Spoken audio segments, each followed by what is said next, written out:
She was blue when I found her, Ethan said, his voice barely holding. Not pale, blue. The kind of blue that means you're already halfway gone. He pressed his father's coat tighter around her and kept walking into the dark. He didn't know her name. He didn't know her father.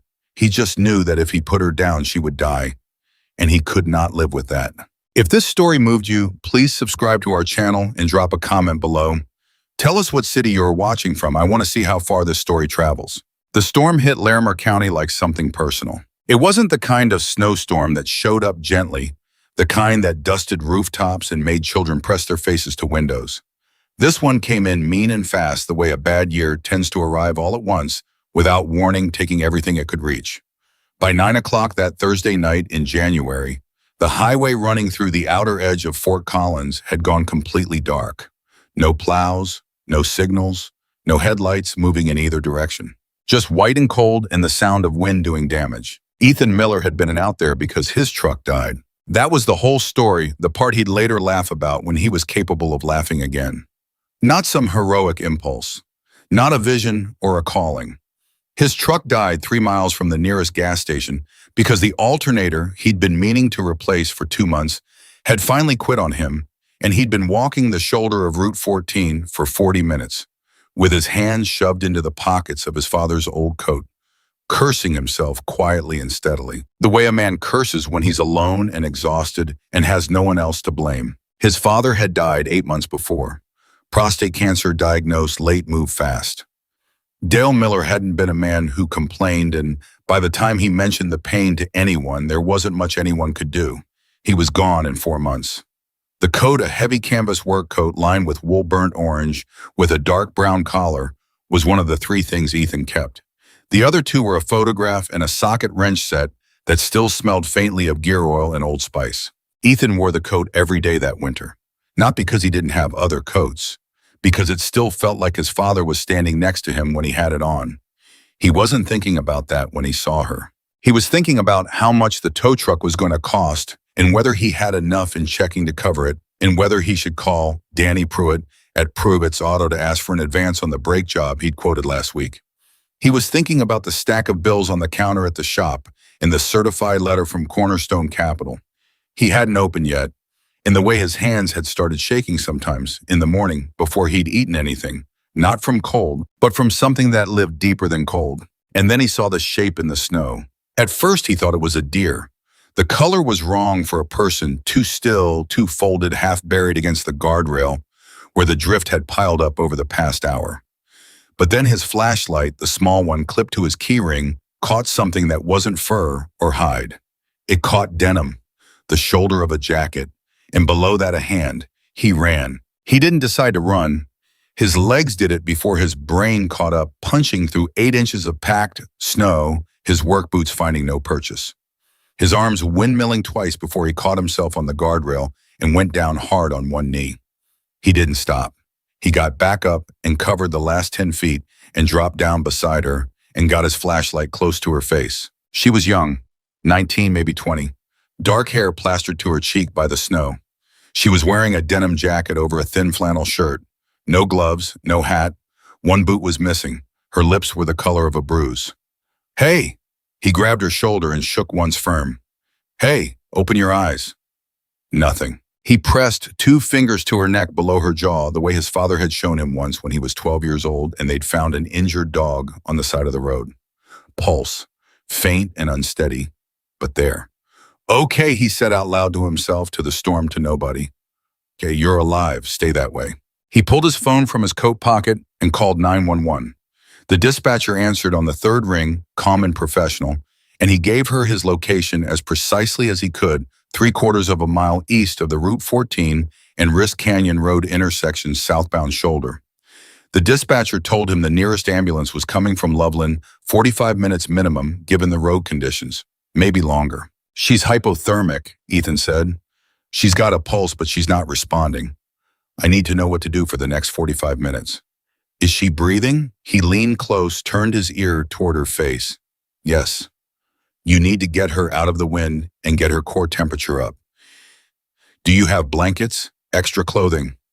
He looked at what he had, a canvas coat lined with wool, the clothes on his back, a keyring flashlight, and a dead cell phone with 11% battery. "I've got a coat," he said. "Put it on her. Keep her close to your body heat. Do not rub her limbs that can drive cold blood to the heart. Support her head. Keep her still. There's no shelter out here. Is there any structure? Overpass, any vehicle?" He stood and looked both directions. Dark, snow, the road disappearing into white in both directions. About 200 yards east, there was a concrete drainage culvert that ran under the highway, wide enough to crawl into and high enough to sit upright. It wasn't much. It was something.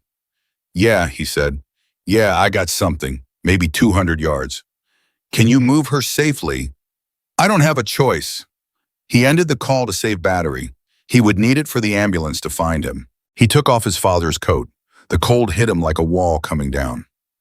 Immediately, completely a cold that didn't build up gradually, but he arrived all at once, seizing his shoulders and chest and the back of his neck, the way a hand grabs a collar.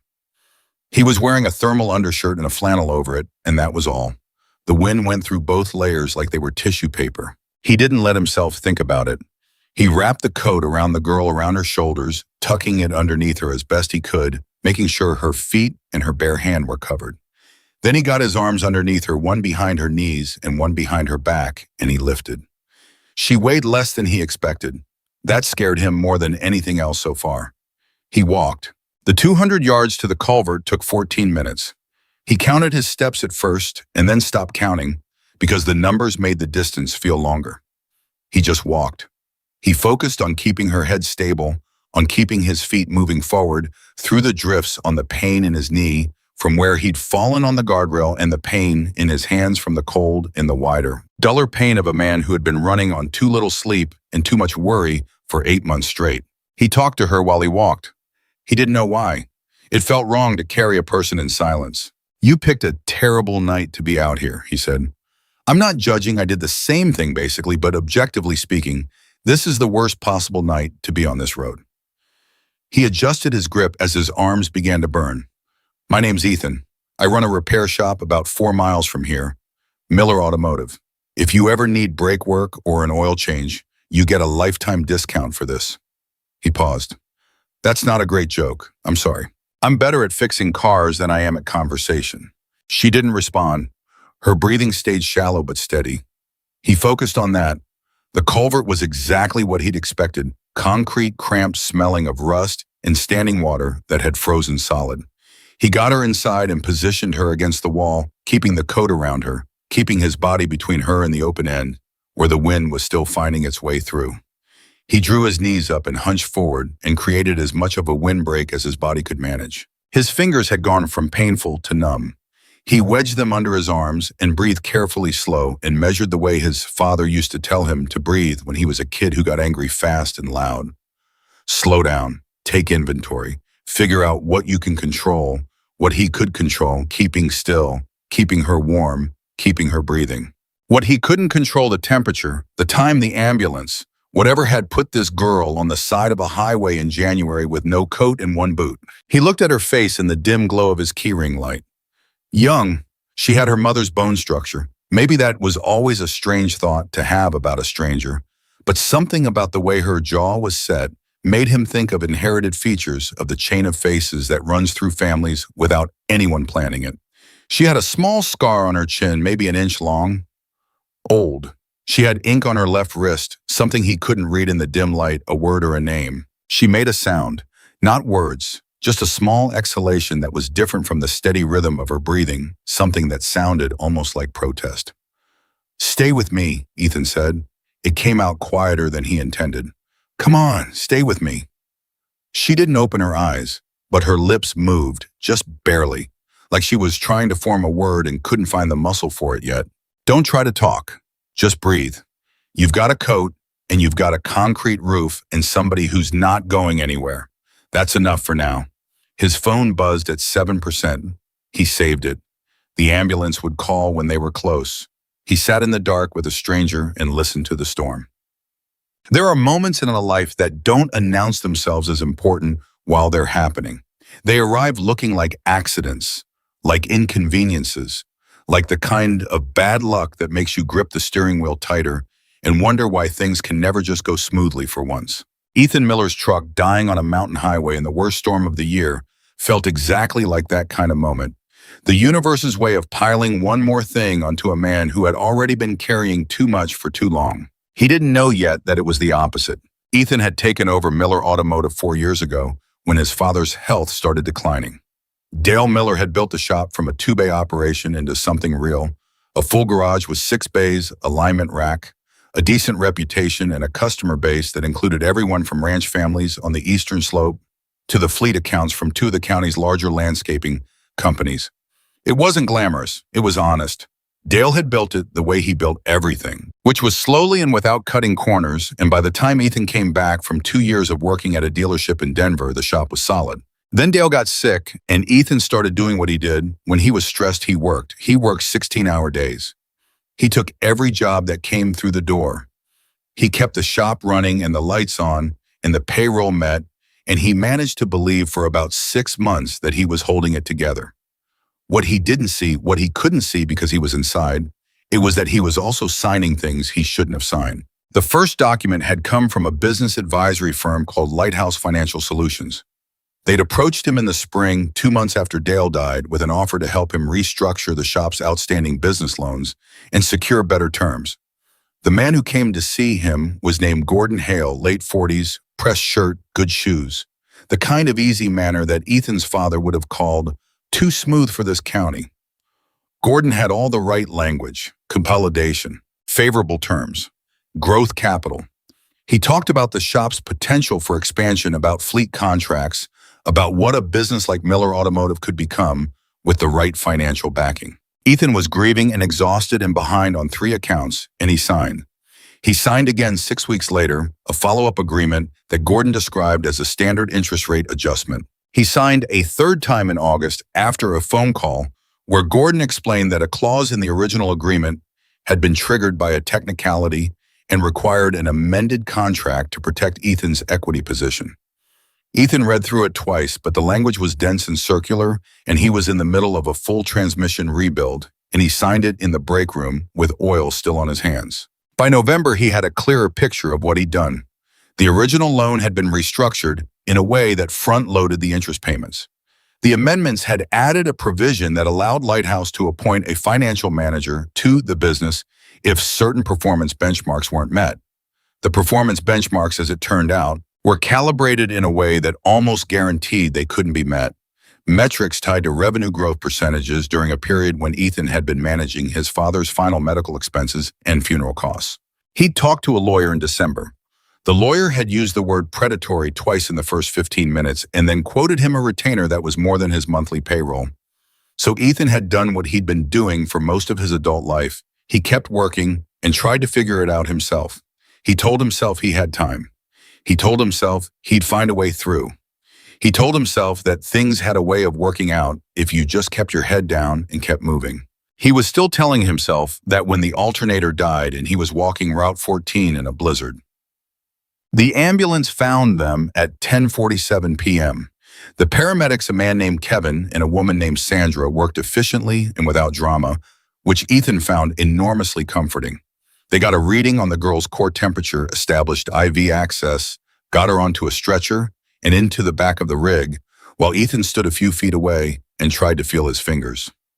Sandra paused before closing the ambulance doors. "You coming? You need to be looked at too."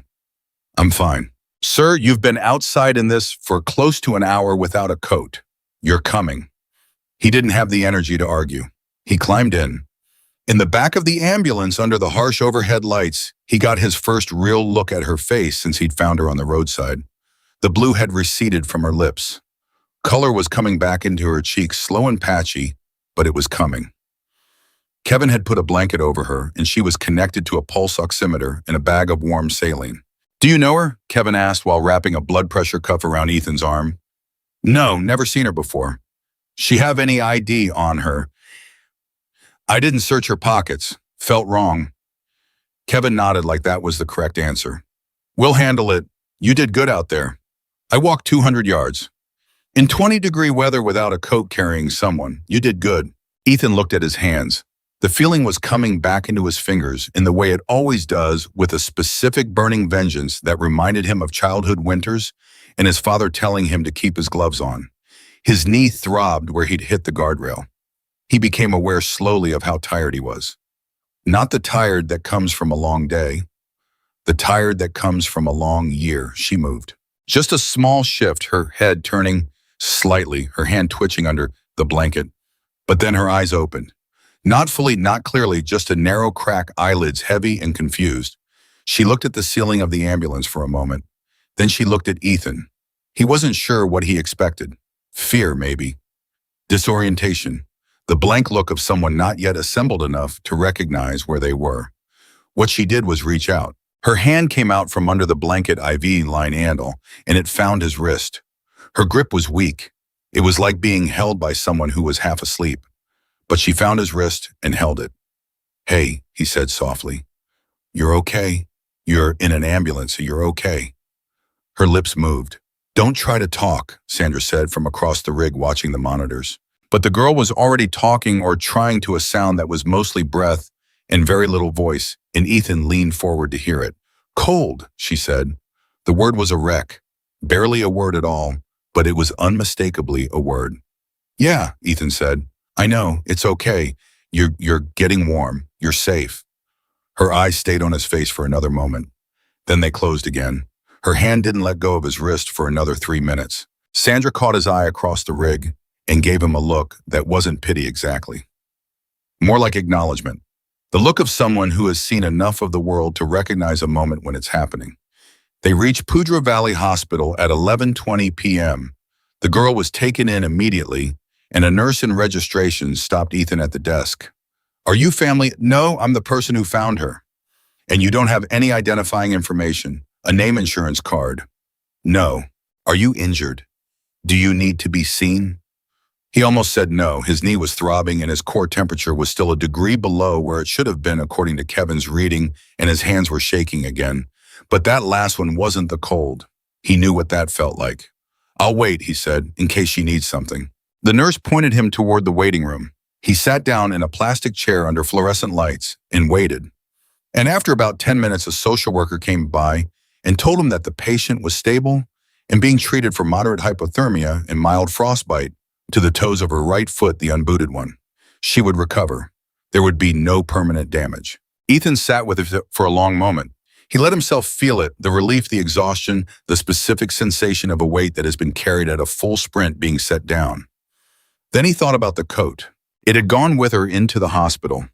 He hadn't asked for it back and wouldn't have, but it had been his father's, and sitting under those fluorescent lights at almost midnight, having just been through what he'd been through, that fact settled into him in a way he wasn't entirely ready for.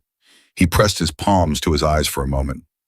One of the paramedics, Kevin, reappeared to grab a coffee from the machine near the waiting room entrance. He stopped when he saw Ethan. "You doing all right?" "Yeah." He dropped his hands. "Yeah, I'm fine. She's going to be okay." "She is." Kevin put coins in the machine. "You know, in this weather, another 30 minutes out there, and it would have been a different story." He paused. "You were in the right place." "My truck broke down," Ethan said. Kevin looked at him for a second. Then he laughed, short and genuine. "Sometimes that's how it works." He didn't learn her name that night. The hospital privacy protocols were what they were, and beyond confirming that she was stable, they couldn't tell him anything. He eventually accepted a ride back toward his neighborhood from a hospital volunteer who was heading in that direction anyway, and he climbed out near his shop and stood in the dark parking lot for a minute before going inside. Miller Automotive is in January after midnight with no heat running was a specific kind of cold, the cold of concrete floors and metal surfaces, in the particular stillness of a place that usually runs loud going completely quiet. He didn't turn on the main lights. He sat on the metal stool behind the front counter and looked at the stack of mail he'd been avoiding, and the Cornerstone Capital certified letter, and the scheduling board on the wall with its 2 jobs listed for tomorrow morning, and the empty slots that used to be full. His father had built this place. Dale Miller had driven a used truck from Tucson with $2,000 in a toolbox and rented a bay from a man named Frank Ortega and worked 6 days a week for 4 years until he had enough for his own space. He'd built it carefully. Honestly, He'd never borrowed money he couldn't track. He'd never signed anything without reading it twice and sleeping on it. Ethan had done everything wrong. He sat with that for a while. Not in a spiral, not in a self-destruction loop. He was too tired for that. Just in the plain, flat way a man sits with a fact when he's too exhausted to flinch away from it. Then he picked up the certified letter. He opened it. He read it. Lighthouse Financial Solutions, through their affiliate Cornerstone Capital Management, was formally notifying him that under the terms of the Third Amended Business Agreement, dated August 14th, the performance benchmarks for Q3 had not been met, and as of February 1st, they would be exercising their option to install a financial co-manager at Miller Automotive with co-signing authority on all expenditures over $500. February 1st was 16 days away. He set the letter down on the counter. He sat in the cold and quiet of his father's shop, and he thought about the girl in the snow, and the way her hand had found his wrist in the back of the ambulance, and the way she'd said the word cold like it was the only word she had left. He thought about the coat. And he would not be able to explain this later, not in a way that made logical sense. He thought it's going to be all right. Not because anything had changed, not because he had a plan or a reason, just because something in him, some part that had been running on pure momentum and grief for 8 months, had finally stopped long enough to feel something other than the weight of all of it. He had walked into a blizzard and carried a stranger to safety tonight. He had done that. Whatever else was true about his life right now, the debts, the letter, the empty bays, the 8 months of loss and error and grinding forward, he had done that. He turned off the light and went home. He found out her name 4 days later. He was under a 2019 F-150, working on a fuel line when he heard the motorcycles. It started as a sound in the distance, a low rumble that could have been a semi-downshifting on the highway 2 blocks over. But it grew, and it kept growing, and it changed in character as it got closer, moving from a distant mechanical note into something that filled the air around the shop with a frequency you felt in your chest. He slid out from under the truck. Through the bay windows, he could see the street, and the street was full of motorcycles. Not 2, not 5 dozens. Rolling slowly in formation the way a procession moves. Big bikes, most of them heavy cruisers, with fat rear tires and high handlebars, chrome catching what little January light there was. And on every one of them, riders in black leather cuts. He couldn't read the patches from inside the bay, but the structure of it was unmistakable. Colors, a club, an organized body of men moving with intention. His first thought, which he was not proud of, was, I'm being robbed. His second thought, more controlled and rational, I didn't do anything to anyone. His third thought, that's never actually stopped anything. He wiped his hands on a shop rag and walked to the bay door. Stood in it, watched them park. They filled the street in front of his shop and overflowed into the lot next door, which happened to be vacant. 40, maybe 45 bikes. Riders got off with the easy, unhurried movement of people who are not worried about being watched. Not rushing, not posturing, just arriving. And then the crowd parted. The man who walked through it and was somewhere in his mid-50s, built like someone who had done hard physical work his whole life and never stopped. Blonde gone to gray and silver pulled back from his face. A jaw that could have been carved from something unyielding. He moved the way certain men move, not fast, not slow, but in a way that made everything around him adjust slightly, the way a stone in a river makes the water move. He was carrying a coat, Ethan's father's coat. He walked up to Ethan and stopped 6 feet away and looked at him for a long moment without saying anything. His eyes were the color of a winter sky, not quite blue, not quite gray, and they had the particular quality of eyes that had seen a lot and were not easily surprised by what they saw. You Ethan Miller, he said. His voice was deep and unhurried, the kind of voice that doesn't need to be raised to be heard. Yeah, I'm Jackson Carter, he paused. People call me Raven. The name landed in the air between them. Ethan had heard it. You couldn't live in Larimer County and not have heard it, but hearing it in conversation was different from hearing it now. From this man standing in front of 40-some motorcycles with his father's coat in his hands. The girl, Ethan said, my daughter. Something crossed Raven's face. Not grief exactly, more like a wound that had been open for 4 days and was just beginning to close. Lily, her name is Lily. Ethan let out a breath. How is she? She's going to be fine. Raven's jaw tightened briefly, an involuntary thing like a reflex. No permanent damage. Frostbite on 3 toes, mild hypothermia. She'll be on her feet in another week. He paused. The doctors told me when she came in, she was 30 minutes from gone. The silence between them stretched. She's my only kid, Raven said. And in those 4 words behind the wall of everything, he was the reputation, the leather, the silver-haired gravity of the man. Ethan heard something that was entirely unguarded. The voice of a father who had spent 4 days imagining a version of events that had not happened and was still shaking from the imagination of it. Ethan nodded. He didn't know what to say. He said the only thing that felt true. I'm glad she's okay. Raven looked at him for another long moment. Then he held out the coat. Ethan took it. He didn't look at it right away. He held it. Lily wanted to bring it herself, Raven said. I told her to wait until she could walk on her own 2 feet. She argued with me. She gets that from her mother. For the first time, something shifted in his face that might have been a smile compressed and brief. She told me about you, what you did, what you said to her in the ambulance. I don't remember what I said. She does. He held Ethan's gaze. You said your name was Ethan and you ran a repair shop and she'd get a lifetime discount. Ethan looked at the coat in his hands. That was a bad joke. She thought it was funny. Another pause. She said you talked the whole way to the culvert. Just kept talking to her. I didn't know if she could hear me. She heard enough. One of the riders behind Raven, a barrel-chested man with a red beard who would later introduce himself as Bones, cleared his throat. Raven didn't turn around, but he registered it. I want to ask you something, Raven said to Ethan, and I want you to answer me straight. All right. When you found Lily out there, when you saw she was in trouble, what did you think about before you picked her up and started walking? Ethan considered the question. Not performing consideration, but actually considering it, going back to that moment on the shoulder of Route 14 in the dark. Nothing, he said. Raven watched him. I mean it, Ethan said. I didn't think about anything. She was there and she was freezing and I moved. He shook his head slightly. There was no decision. It was just what happened. Raven was quiet for a moment. Then he turned back to the assembled riders behind him and something passed between them.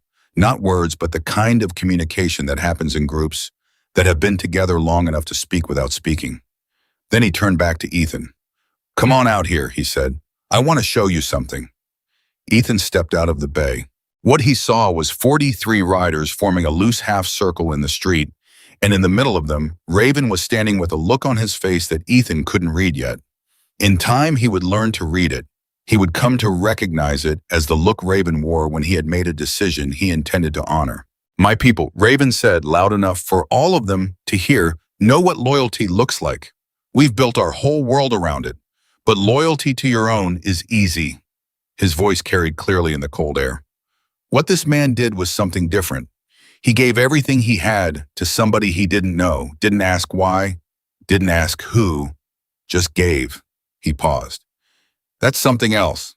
Nobody spoke. Ethan stood in the cold of the January morning with his father's coat in his hands and 43 bikers looking at him, and he had no idea what was about to happen to his life. But somewhere a few miles away, in a hospital bed, Lily Carter was awake and breathing and warm. And that, for this moment, was enough. Raven didn't explain what he meant by show you something. He just turned and walked back through the half circle of riders, and something in the way he moved made it clear that Ethan was supposed to follow. So Ethan followed. The riders parted for them without being asked. Not theatrical about it, just a natural opening, the way water moves around something that belongs in it. Ethan walked through them and felt their eyes on him, not hostile, not warm yet either, just measuring. The way men who have learned to read people quickly measure someone they haven't decided about. Bones, the barrel-chested man with the red beard, fell into step beside Ethan without introduction. He had a way of standing that made him seem wider than he was, which was already considerable. He didn't say anything. He just walked. Ethan decided that was probably fine. Raven stopped at his bike. It was parked at the front of the formation, a big Road King, black over black, well-maintained, in the way that serious riders maintain machines they intend to ride forever. He reached into one of the saddlebags and pulled out a manila envelope and held it out to Ethan.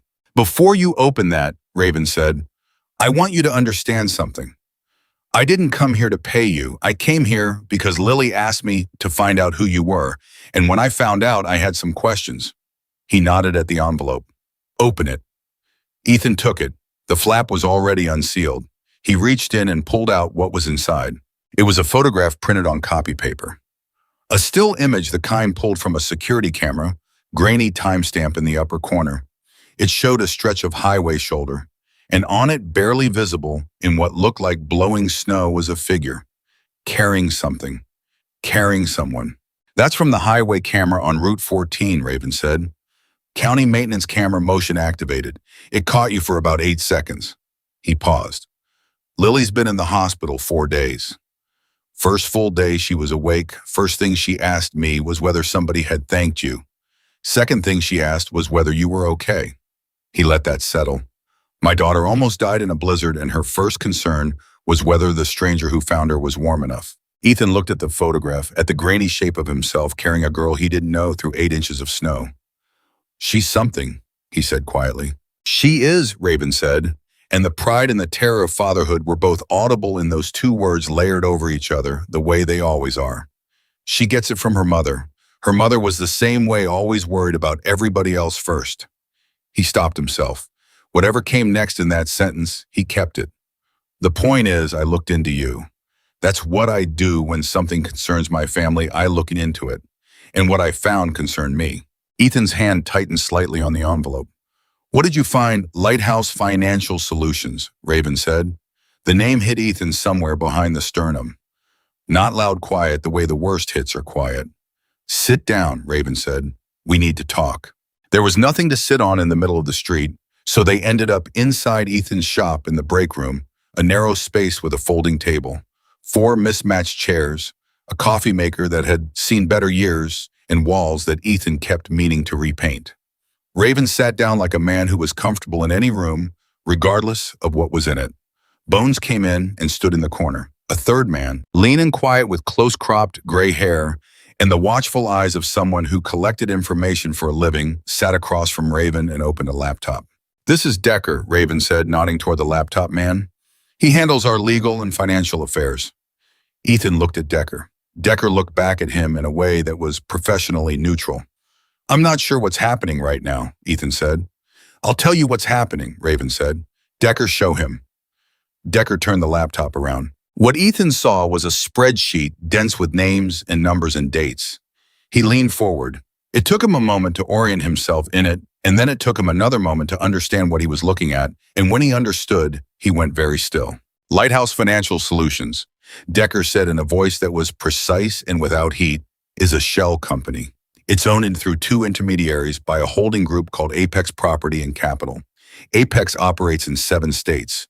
Their primary business model is identifying small businesses and independent contractors under financial stress, usually following a personal loss, a medical event, something that puts the owner in a reactive state rather than a strategic one. They approach them with consolidation offers. The terms are structured specifically so that the performance benchmarks trigger the co-management clause within 12 to 18 months. Once co-management is installed, the business's accounts become accessible. Within an average of 8 months of co-management, the business either fails or is acquired by an Apex affiliate at below market value. Ethan sat with voice. They targeted me, he said. It wasn't a question. They targeted you the month after your father's obituary ran in the Coloradoan, Decker said.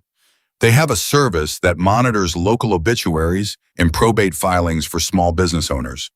They specifically look for single operator businesses with real property and equipment assets where the owner has recently experienced a loss. He paused. You were a very clean match for their profile. Ethan looked at his own hands flat on the table. How many people? That we can document 61 businesses in Colorado alone, across all 7 states north of 400. The room was very quiet. I need some coffee, Ethan said. Nobody laughed. He got up and ran the coffee maker and stood with his back to the room for a moment. While it ran and he breathed. He breathed the way his father taught him. Slow. Inventory. What can you control? He poured 4 cups without asking and set them on the table and sat back down. All right, he said. Tell me the rest. Raven picked up his coffee and held it in both hands. The co-management clause triggers February 1st. That's 15 days away. 16 when I counted. 15 now, it's 8 in the morning. Ethan almost smiled. He didn't. What can actually be done in 15 days? Raven looked at Decker. Potentially quite a bit, Decker said. The third amended agreement has a problem. The performance benchmarks it references are based on projections that were provided by Lighthouse themselves. Projections they inserted into an addendum to the first contract. If those projections were falsified or if they were designed to be unachievable, then the clause that triggers co-management is built on a fraudulent foundation. That makes the clause voidable. He paused. We need the original documents. All three versions of the contract, the addendum, and any correspondence you have with Gordon Hale. I have everything, Ethan said. I keep every piece of paper. My father drilled that into me. He stopped. It's the one thing I did right. Raven set down his coffee. Gordon Hale, he said. You know that name? He's the one who sold me the first contract. Raven nodded slowly. We know Gordon Hale, not personally, but by connection. He looked at Ethan steadily. Hale is a contractor for Apex. He's worked 12 other deals in this county in the past 3 years, all of them following the same pattern. His jaw set. 2 of those businesses belonged to people connected to our community. One was a shop that repaired bikes for some of our guys. Good man, lost everything 14 months ago. His voice stayed level, but something beneath it tightened like a cable under load. We'd been looking at Hale for a while. We just didn't have enough to move on. Ethan looked at him. And now, Raven said, we might. Something passed through the room that wasn't quite said out loud. Ethan felt it. He measured it. He thought about what it might mean for a man like Raven with 43 riders outside to say the words. And now we might about a man who had swindled vulnerable people out of what they'd built. He felt the pull of it. He recognized it, the specific gravity of wanting someone to pay, wanting the arc of justice to be swift and satisfying and proportionate to the damage done. He'd felt it when he finally understood what the contracts meant. He'd felt it at 2 in the morning, sitting at the counter of his father's shop. But he'd never acted on it, not because he was above it, because he was his father's son and Dale Miller had believed with the stubbornness of a man who'd built something honest from nothing that you didn't become what you were fighting just because it was easier. I want to be clear about something, Ethan said. Raven looked at him. I want this stopped. I want the contract voided. I want Gordon Hale and whoever's behind him to not be able to do this to anyone else. He paused. But I'm not interested in, he chose his words, anything outside of that, so. Raven didn't respond for a moment. He just looked at Ethan with those winter sky eyes. You're telling me how this gets handled, he said. Not accusing, just identifying it. I'm telling you where my line is, Ethan said. I appreciate what you're doing. I genuinely do. But I need to be the one who says what happens to my business and my problems. That matters to me. Bones shifted in the corner. Decker looked at his laptop screen. Raven picked up his coffee again, drank it, set it down. Fair enough, he said, and that was that. It's wrong. They worked at the folding table for 4 hours. Ethan produced the files, 3 contracts, the addendum, 11 months of email correspondence with Gordon Hale bank statements, the certified letter from Cornerstone. He laid them out in chronological order on the table, and Decker went through them with the focused efficiency of a man who understood financial documents the way Ethan understood engines, not from books, but from years of getting his hands in them and finding out what was wrong. What Decker found over those 4 hours was worse and better simultaneously. Worse because the fraud was deeper than Ethan had understood. The projections in the addendum hadn't just been inflated, they'd been pulled from a different business, entirely a commercial landscaping company in Greeley, that had nothing to do with auto repair, with the numbers adjusted just enough to pass casual inspection. The performance benchmarks were essentially a countdown clock set to run out at a predetermined date. Lighthouse had known from the day Ethan signed the first document exactly when they would exercise the co-management clause. The whole thing had been engineered before he'd ever met Gordon Hale. Better because that meant the fraud was documentable, provable. The trail between the falsified projections and their source wasn't just a theory. Decker could trace it. With the right legal support and the right filing, the third amended agreement could be challenged and likely invalidated before February 1st. How confident are you, Ethan asked. 70%, Decker said. Maybe 75 if the attorney I'm thinking of takes it on. Who? A woman named Patricia Oakes. She's in Denver. She spent 8 years at the AG's office before she went private. She has put 2 of Apex's affiliate operations through federal civil proceedings. Decker looked up from the laptop. She doesn't take cases she doesn't think she can win. Will she take this one? I think she will. She's been building a case file on Apex for 4 years. Your documents fill gaps she doesn't have. Decker paused. She'd essentially be getting 4 years of her own work handed to her in a box. Ethan turned that over. And the cost. Decker looked at Raven. Raven looked at Ethan. That's a conversation for later, Raven said. No, Ethan said. It's a conversation for now. Raven put his coffee cup down. Ethan, I mean it, Ethan said. He wasn't aggressive about it, he was just clear. I'm not going to let you spend money on my problems and then find out about it after. I'm not built that way. Whatever this costs, I need to know, and I need to know how it gets squared. Raven looked at him for a long moment. Patricia Oakes will take this pro bono, he said. How do you know that? Because I called her this morning before I drove up here. Ethan sat back. He processed that. You called her before you even met me. I met you in a security camera photograph, carrying my daughter through a blizzard, Raven said. I had a sense about you. Ethan didn't say anything. She'll take it pro bono because your documents are what she needs, Raven said. That's not charity, that's an exchange. You give her the evidence, she fights your case. She's getting as much out of it as you are. It was logically true. Ethan could see that it was logically true. And yet the thing he was feeling, the thing he had to sit with and breathe through, was harder than logic. He had spent 8 months handling everything alone.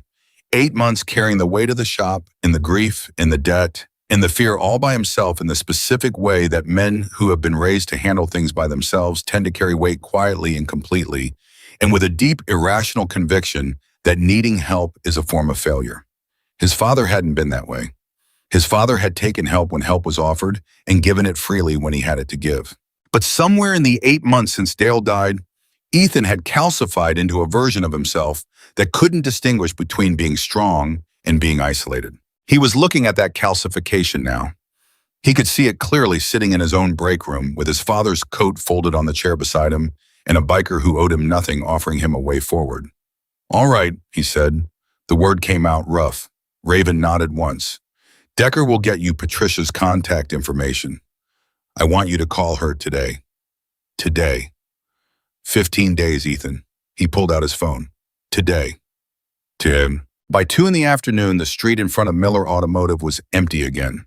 The motorcycles had left in stages Raven and Bones and Decker and the others pulling out one cluster at a time, the sound of engines rising and receding until the block was quiet and gray and January again.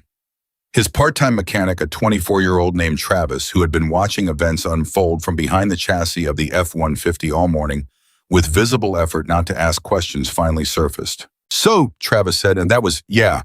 Was that, are we in trouble or is the shop in trouble? Because I got a lease renewal coming up and I just want to know if I should. We're not in trouble, Ethan said. We might actually be less in trouble than we've been in a while. Travis absorbed this. Because of the bikers. Because of some legal work that's getting done. The bikers are, he paused trying to find the right way to characterize what had just happened. They're complicated, but they're on our side. Travis nodded slowly. Okay, cool. I'm going to go finish the F-150 and not ask any more questions. That's probably the right call. He called Patricia Oakes at 2:30 p.m. She answered on the second ring. He had expected a formal exchange, introductions, a brief consultation, a follow-up. What he got was 45 minutes of one of the sharpest minds he had encountered in recent memory, going through his documents with him, line by line, asking questions that cut directly to the core of things, and at the end of it, telling him in a flat, matter-of-fact voice that the third amended agreement was going to get shredded. How confident are you, he asked. He'd asked Decker the same thing. I don't do 50-50, she said. I'm telling you this is going to get shredded. That's not confidence. That's the law. After he hung up, he sat in the office for a while. He wasn't celebrating. It was too early to celebrate, and he wasn't built for it anyway. But something in the constant low-grade hum of anxiety that had been running underneath everything for months had shifted register slightly. Not gone, just different. His phone buzzed. Unknown number, he answered. Is this Ethan Miller? A young woman's voice. Careful, slightly formal. Speaking. This is Lily Carter. He sat forward in his chair. Lily, hi, are you okay? I'm okay, boss. A pause. I got your number from my dad. I hope that's all right. Of course. I wanted to call and say thank you myself. My dad came to see you this morning, and I know he did. He told me, but I wanted to say it for me. A brief pause. Thank you for not leaving me out there. I don't... Her voice tightened briefly, then steadied. I don't have words for it, really. So I'm just saying thank you. And I know that's not enough, but I don't know what else to say. It's enough, Ethan said. My dad said you were stubborn about the legal stuff, about accepting help. He almost laughed. He said you argued with him about it for 10 minutes, and then he told me you reminded him of himself, which from my dad is basically the highest compliment he knows how to give. She paused. He doesn't say that about many people. Ethan looked at the cornerstone letter still sitting on the desk. He'd planned to file it somewhere he didn't have to look at it. Now he picked it up and turned it over in his hands. How are your toes? He asked. Cold, she said. And then quietly, like she was making a private joke with herself, she laughed. Just a small sound. That was a joke. They're actually doing okay. The one they were worried about is fine. I'm walking on my own. Good. Silence for a moment. Can I ask you something? Lily said. Sure. When you found me, did you know what was going to happen? I mean, did you know you were going to be okay? Walking in that weather without a coat. Ethan thought about it honestly. No. Were you scared? Yeah, he said. A little. But you kept walking. You were into the coat, he said. Keeping still wasn't an option. She was quiet for a moment. I think about that. About what it takes to just keep walking when you're scared and cold and it's dark. She paused. I think a lot of people would have waited for someone else to do it. A lot of people don't have a broken down truck, Ethan said. If my alternator hadn't died, I never would have been out there. Maybe, she said, but you were the one walking, not anyone else. He didn't have a response to that.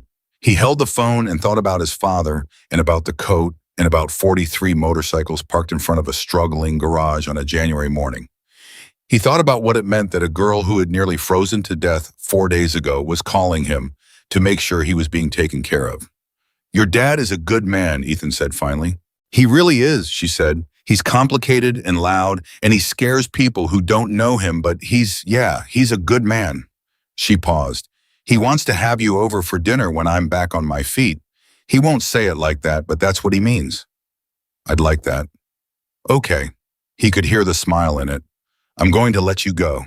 I just wanted to say thank you myself, from me. Lily. Yeah.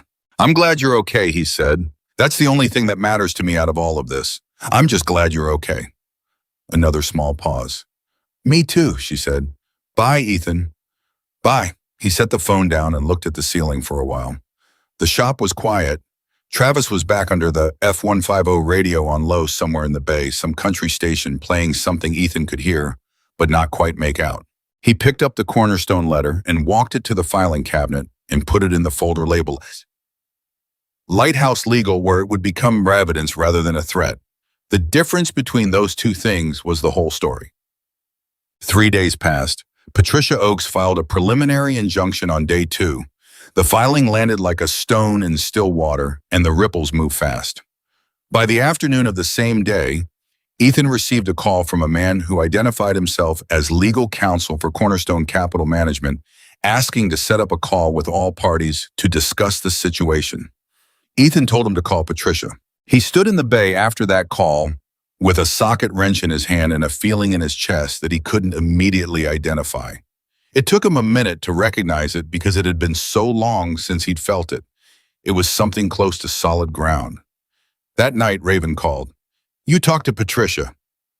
She filed the injunction this morning. Cornerstone's lawyer called me at 3 o'clock. What did you tell him? I told him to call Patricia. A brief silence. Then Raven made a sound that might have been appreciation. Good. She says the injunction should hold through the 1st. February 1st comes and goes without the co-management clause triggering. And after that, we go to work on the underlying contract. Ethan leaned against the workbench. She thinks the whole thing unravels. All three versions. That's what Decker said. Decker is apparently right. He paused. I owe Decker a debt. No, you don't, Raven said. That's not how this works. How does it work? The way it works, Raven said, is that some things get done because they're a right to do, not because there's a ledger. He paused. You walked into a blizzard because it was right to do. You didn't ask Lily what she was worth to you first. Ethan didn't have an answer to that. Lily gets out of the hospital on Thursday, Raven said. When she's ready, she wants to come see the shop, if that's all right with you. Of course it's all right. She's going to ask you questions, Raven said. A lot of questions. She's like that. Fair warning. I like questions. Good. A pause. Thursday, then. Thursday. He hung up and stood in the quiet shop. Outside, the street was dark, and somewhere on the highway that ran east of town, it had started snowing again. Not a blizzard, just the regular steady kind, the kind that accumulates quietly and doesn't announce itself. He thought about what Raven had said. Some things get done because they're a right to do. He thought about his father, about the way Dale Miller had once driven 40 miles in bad weather to tow a stranger's car to the nearest shop and refused to take anything for it, about the look on his face when Ethan, 15 years old and already calculating everything in terms of fairness and exchange, had asked him why he'd done it for free. Because the man needed help, and I had a truck, his father had said. That's the whole math of it. Ethan turned off the light in the bay. He still had the coat. He'd hung it on the hook by the break room door, the same hook where his father had always hung it. He left it there. Some things belonged in their place. Lily Carter walked into Miller Automotive on a Thursday afternoon with a slight limp. She was clearly trying not to show, and the first thing she did was look at the hook by the break room door. The coat was there. Burnt orange, dark brown collar, exactly where Ethan had hung it. She stood and looked at it for a moment without saying anything. Then she turned around. It looks right there, she said. Ethan was wiping his hands on a shop rag by the front counter. He'd been under a Silverado all morning, and he hadn't entirely cleaned up in time, which meant he was meeting the girl he'd carried through a blizzard with grease on his forearms and a smudge of something on his jaw that Travis had pointed out and he'd ignored. Your dad said you'd have questions, he said. My dad undersold it, she said. She looked around the shop, not like a visitor, more like someone taking inventory. How long have you had this place? 4 years officially. I grew up in it. My father built it. Raven said your dad passed away 8 months ago. She nodded the way people nod when they're not dismissing the fact, but also not going to make it the whole conversation. He appreciated that more than he could have said. He'd had 8 months of people making Dale's death the whole conversation. I want to tell you something, Lily said. She walked to the stool on the customer side of the counter and sat down, putting her weight on her good foot. And I need you to hear it without doing the thing where you say it was nothing. Ethan leaned against the counter. I'm listening. I was out there because I made a bad decision, she said. I drove up to see a friend in Wrist Canyon, and the weather turned faster than I expected, and I got disoriented on the way back, and my car went into a ditch about a half mile from where you found me. She paused. I tried to walk for help. I didn't have the right clothes. My phone died. Her jaw tightened slightly. I sat down for a minute because I was so cold I couldn't think straight. I didn't mean to sit down for more than a minute, but once I was down, she stopped. I know what was happening to me. I've looked it up since. When your core temperature drops that far, your body starts shutting down your decision-making first. You stop understanding that you're in danger. You don't have to explain. I'm not explaining, she said firmly. I'm telling you that I know exactly what was going to happen to me, and I know that you stopped it. And I'm telling you that because I don't want you to have some vague sense of having helped somebody. I want you to know specifically what you did. She met his eyes directly. You kept me alive. That's the specific thing. Ethan set the shop rag down. My father, she said, doesn't get emotional easily. He's been through a lot. He's seen a lot. He came home from the hospital the night I was brought in, and my aunt was with him, And she told me later that he sat in the kitchen for 2 hours without talking. Just sat there. She looked at the coat again. When he found out you'd given me your coat, your father's coat, without knowing who I was or who he was, she pressed her lips together briefly. He didn't say it to me directly. He said it to Bones, but Bones told me. She looked back at Ethan. He said, that's the kind of man the world doesn't make enough of. The shop was quiet. Somewhere in the bay, Travis had stopped moving. He's a generous man, Ethan said carefully. He's a hard man who becomes generous when someone earns it, Lily said. There's a difference. She shifted on the stool. Can I ask you something? You're going to regardless. She smiled for the first time. It changed her whole face, quick and real, the kind of smile that didn't perform anything, just arrived. When my dad came here with everyone, and he started telling you about Lighthouse and Decker laid out all of it, what were you thinking? Honestly, Ethan considered. That I'd been an idiot. That's not all you were thinking. No, he said. I was thinking about my father, about how he would have looked at those contracts before he signed them, how he would have known something was wrong. He paused. He always said if someone explains something twice and it still sounds complicated, it's because they don't want you to understand it. That's what Gordon Hale did. He explained things until I stopped asking questions. That's how they work, Lily said quietly. She said it in a specific way, like someone who recognized a pattern from more than just his story. Ethan looked at her. You know something about it. She was quiet for a moment. Then she said, the friend I was going to see in Wrist Canyon, her name is Dana. She's 22. Her family runs a landscaping business. About a year ago, a man came to see her parents. She paused. The man's name was Gordon Hale. The air in the room changed. Ethan straightened. Say that again. Gordon Hale approached Dana's family 14 months ago, Lily said.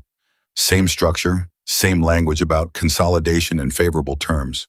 Dana's parents signed everything inside of a month. Her father had just had a heart attack, first one non-fatal, but it scared them and they were distracted, and Hale knew that. She met his eyes. Dana's family lost their business in October. 63 years. Her grandfather started it. Gone in 14 months. Ethan's hands tightened on the edge of the counter. He made himself breathe.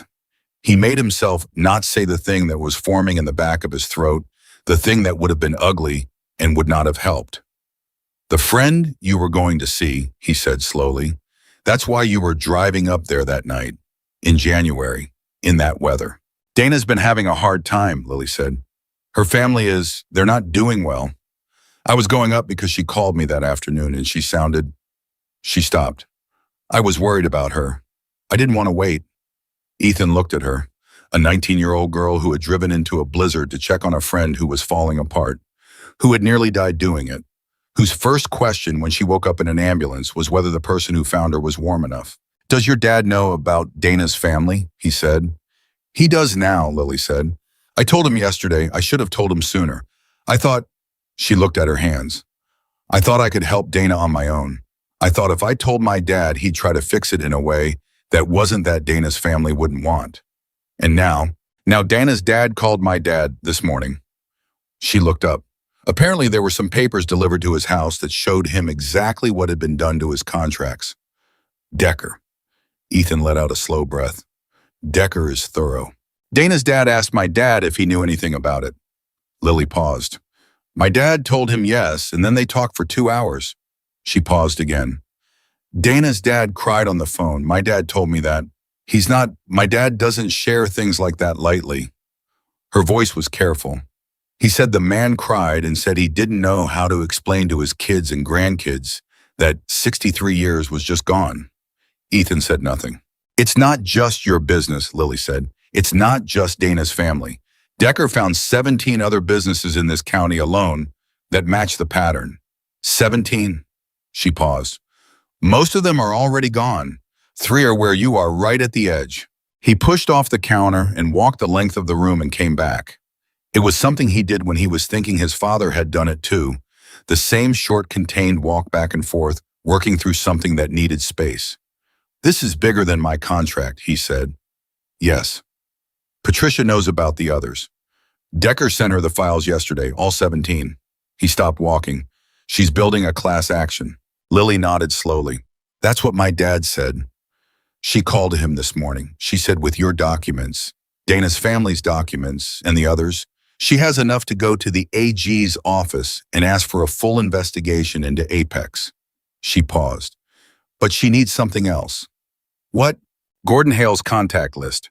He keeps records of his prospects' businesses he's flagged as targets with notes on their situations. Medical events, deaths, divorces, anything that puts the owner in a vulnerable position. He uses a database. She held his gaze. If that database exists and someone can find it, it doesn't just help the existing cases. It protects the people who haven't been approached yet. Where does Hale keep it? Decker thinks it's on a private server maintained by Apex, but there's a local copy. Hale's office is in Fort Collins. He has an assistant who handles his filing. Her name is Renata Voss. A pause. Renata Voss gave her resignation last week. She gave it to Hale by email. In the email, she said she could no longer, in good conscience, continue in her current role. Ethan stared at her. She knows. She's known for a while, Lily said. It takes people time to get to the point where they do something. She looked at her hands again. My dad found out about Renata this morning. He found her. He talked to her. And she has copies of everything. Lily looked up. She made copies over the last 6 months. A little at a time. She was afraid to do it all at once. A pause. She's scared, Ethan. She's a single mother and she signed an NDA and she doesn't know if she's protected. Patricia can protect her. That's what my dad told her. She said she'd think about it. A beat. She's going to do it. I could hear it in how my dad described her. She's already made up her mind. She just needs a day. Ethan sat down on the work stool on his side of the counter. He looked at the filing cabinet in the corner, the one where he'd put the cornerstone letter in the folder labeled Lighthouse Legal. He thought about the 63 years that were gone from Dana's family. He thought about the 17 businesses, most of them already dismantled. He thought about the obituary monitoring service, a company that had hired someone to sit and wait for grief to turn loss into a business opportunity. Raven knew about all of this when he came here, Ethan said. Not accusatory, just understanding. He knew some of it, Lily said. He knew about Hale. He didn't know about Dana's family until I told him. He didn't know the full scope until Decker started digging. She paused. He came here because of you, because of what you did for me. Everything else came after. Ethan looked at the coat on the hook. One alternator, he said quietly. Lily tilted her head. If my alternator hadn't failed that night, he said, I never would have been on that road. You might not, he stopped, didn't finish it, and I wouldn't have known any of this was happening. Neither would Decker, neither would Patricia. He shook his head slightly. A $64 part. Lily looked at him for a long moment. My dad would say it wasn't the alternator. He'd say it was the kind of man you are. He'd say the alternator just put you in the place where that could matter. Your dad is more philosophical than he looks. Don't tell him that. He'd hate it. He almost laughed. He almost did. Then his phone rang. It was Patricia Oakes. He held up a finger to Lily and answered. Patricia, I need you to listen to me, and I need you not to react emotionally, Patricia said. She had a way of opening conversations that bypassed pleasantries with surgical precision. Apex has lawyered up. They retained Kellerman and Fisk this morning. Ethan knew the name. Kellerman and Fisk was a Denver firm that handled corporate defense. Large, expensive. The kind of firm that survived on its ability to make cases expensive and slow and exhausting for the other side. Okay, he said. They're going to try to run out the clock before the injunction hearing, Patricia said. Standard approach motions, discovery disputes, procedural delays. February 1st is 14 days away. If they can push the hearing past the 1st, the co-management clause triggers by default while we're still in litigation. Can they do that? They can try. I'm going to file an emergency motion this afternoon to accelerate the hearing, but I need something from you today.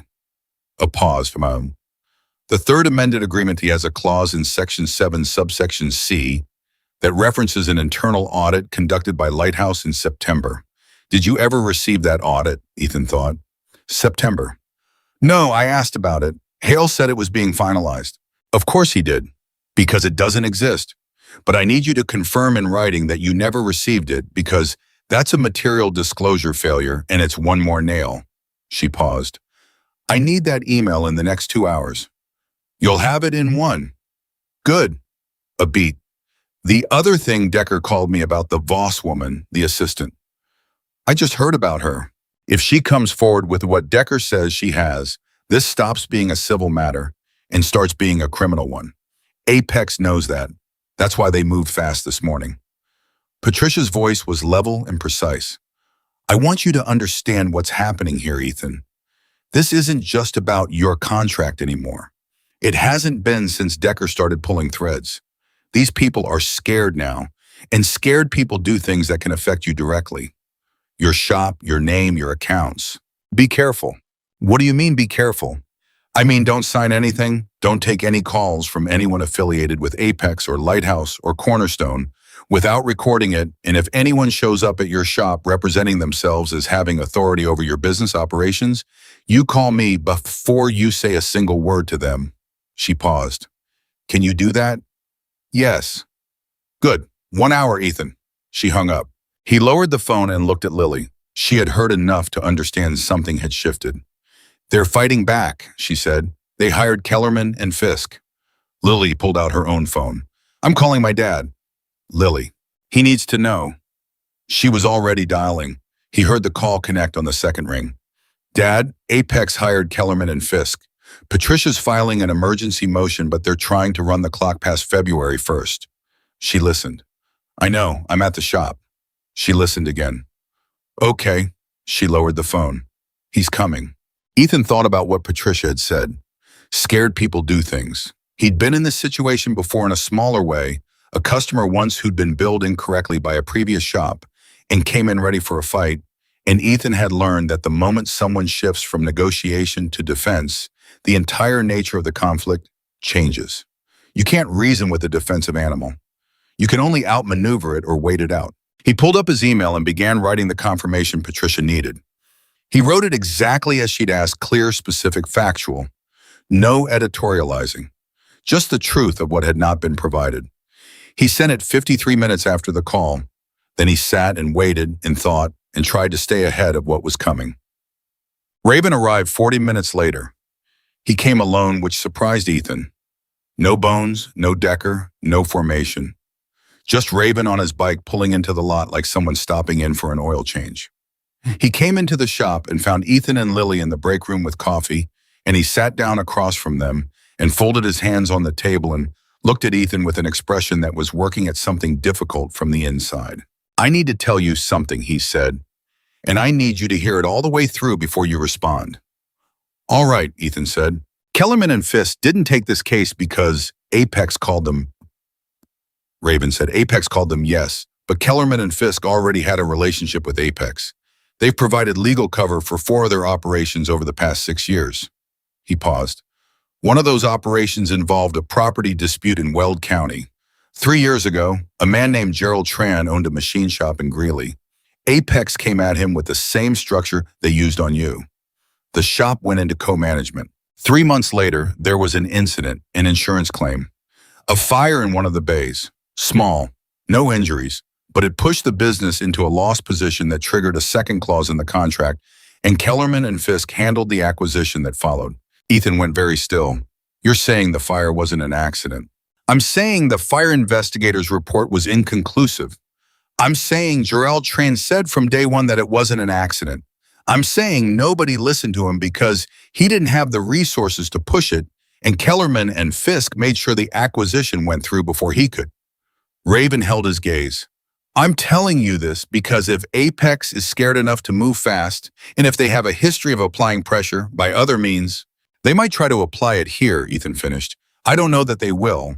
I'm telling you they have before. Lily had gone quiet. Her hands were flat on the table, very still. Ethan looked at them, at Raven, at the table, at the wall.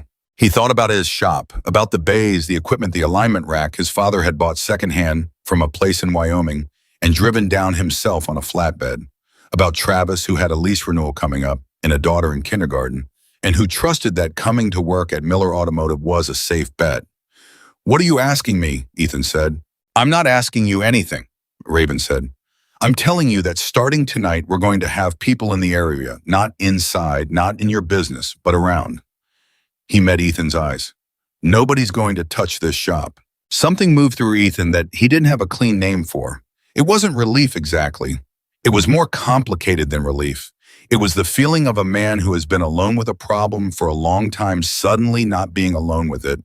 And that transition, that shift from solitary to supported, has its own specific ache because it carries in it the full weight of how long the solitary lasted. He breathed.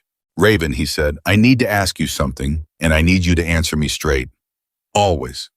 This isn't just about me anymore. The class action, the investigation, Renata Voss, Dana's family, this is a lot bigger than my contract. A lot. He paused. Why is your organization putting this much into this? Raven looked at him for a long moment. Then he looked at Lily. She looked back at her father with an expression that said she'd been waiting for this moment. He looked back at Ethan. 6 years ago, Raven said, my wife was diagnosed with early onset Parkinson's. She's still with us. She's still doing all right, all things considered. His voice had shifted, still level, but from somewhere deeper. Her father owned a small construction company. After the diagnosis, things got complicated. Medical costs, time she had to take off work. Her father's business started struggling. He paused. A man came to see her father. His name wasn't Gordon Hale, but the conversation was identical. The documents were identical. His jaw tightened. Her father signed. 18 months later, the company was gone. 60 years her family had built that. He was quiet for a moment. Her father died 14 months after that. Heart failure. The doctor said stress was a contributing factor. He looked at Ethan steadily. I have thought about those contracts for 6 years. About what I didn't do. About what I didn't know to do. His voice didn't break. It just went to a different register. The register of a man being honest about something he has carried for a long time. When Decker showed me what Apex was doing and showed me the connection to your situation and showed me who Gordon Hale was and what he'd done, he stopped. I'm not doing this just because you saved my daughter's life. I'm doing this because these people took something from my family and from a dozen other families, and they are still doing it. And now I have what I need to stop it. He paused. You gave me that. Your paperwork, your documents, the thing you kept because your father told you to keep everything. He held Ethan's gaze. You didn't just save Lily's life on that highway. You gave me the means to finish something I've been carrying for 6 years. The room was absolutely silent. Ethan could hear Travis in the bay, the sound of a wrench, the faint radio. He could hear traffic outside. He could hear his own breathing. I didn't know any of that, he said. I know. That doesn't change what you've done for my situation. I know that too. Raven unfolded his hands and rested them flat on the table. I'm not telling you so you feel like you owe me. I'm telling you so you understand what this actually is, what we're actually doing here. Ethan looked at the table. He thought about Dale Miller, about the alternator, about a highway in a blizzard, about a coat that still smelled faintly like his father if he got close enough. He thought about the line of cause and effect that had brought him to this break room at this table across from this man, connected by a set of losses that were separated by 6 years and 100 miles, but were essentially the same wound. What do you need from me? Ethan said. We need you to call Renata Voss, Raven said. Ethan looked up. Not Patricia, not Decker. You, Raven held his gaze. Renata Voss is scared. She's a woman who made copies of documents over 6 months, a little at a time, terrified of being caught. She signed an NDA with people who have retained Kellerman and Fisk. She has a 9-year-old and a mortgage, and she doesn't know who to trust. He paused. She told me she'd think about it, but what she actually said underneath that was that she didn't know whether the people asking her to come forward were doing it for the right reasons or just for their own. His gaze was direct. You are the one person in this entire situation who doesn't have a personal or financial stake in her decision. You're a mechanic who fixed cars and walked into a storm and kept a girl alive. That's who you are to her, if I explain it right. He paused. I think if you call her, she says yes. Ethan absorbed this. And if she says yes, he said slowly, Patricia has the database, the target list, All the people Apex is still planning to approach. Yes. And the criminal case gets built. And Kellerman and Fisk stops looking so useful to Apex once there are federal charges on the table. Ethan sat with the full shape of it. The whole architecture of what had been built over the past 10 days, from a blizzard on Route 14 to this table, this moment, this choice. He could see it clearly, how every piece had connected to the next, how the chain of it ran backward through his father's death and Raven's wife's diagnosis, and Dana's family's 63 years, and Gerald Tran's machine shop, and the small fire that the investigators couldn't quite call intentional. He thought about what he'd said to Raven in the first conversation at this same table. I'm not interested in anything outside of that. He'd meant he didn't want revenge. He still didn't. But this calling a scared woman and telling her the truth and giving her a reason to do the right thing, this wasn't revenge. This was the other thing, the thing his father had believed in. The thing that didn't have a clean name, but that he'd felt on the highway in the dark. In the moment when he'd seen the shape in the snow and his legs had just moved. Give me her number, Ethan said. Raven reached into his jacket and slid a piece of paper across the table. Ethan picked it up. He looked at it for a moment. Then he looked at Lily. She was watching him with the same look she'd had in the ambulance when her hand had found his wrist in the dark. Not helpless, the opposite of helpless. Steady, like she knew what he was made of and was waiting for it to show itself. Go outside, he said. Both of you. Give me 10 minutes. Raven stood. Lily stood slower, favoring her foot. They went out into the bay and left the break room door half open, and Ethan could hear Travis somewhere near the lift, and the radio, and the ordinary sounds of a shop that was still standing and still running and still his. He dialed the number. It rang 4 times. He counted them. On the 5th ring, a woman answered. Her voice was careful in the way that voices are when the person picks up a number they don't recognize and can't decide whether to be open or guarded. Hello, is this Renata Voss? A pause. Who is this? My name is Ethan Miller. I run an auto repair shop in Fort Collins. I think you may have heard of me from a man named Jackson Carter. Silence. I'm not calling to pressure you, Ethan said. I'm calling because I want to tell you about a woman named Dana whose family lost their business in October, and a man named Gerald Tran whose shop had a fire that the investigators couldn't quite explain, and a landscaping company that belonged to a family for 63 years. He paused.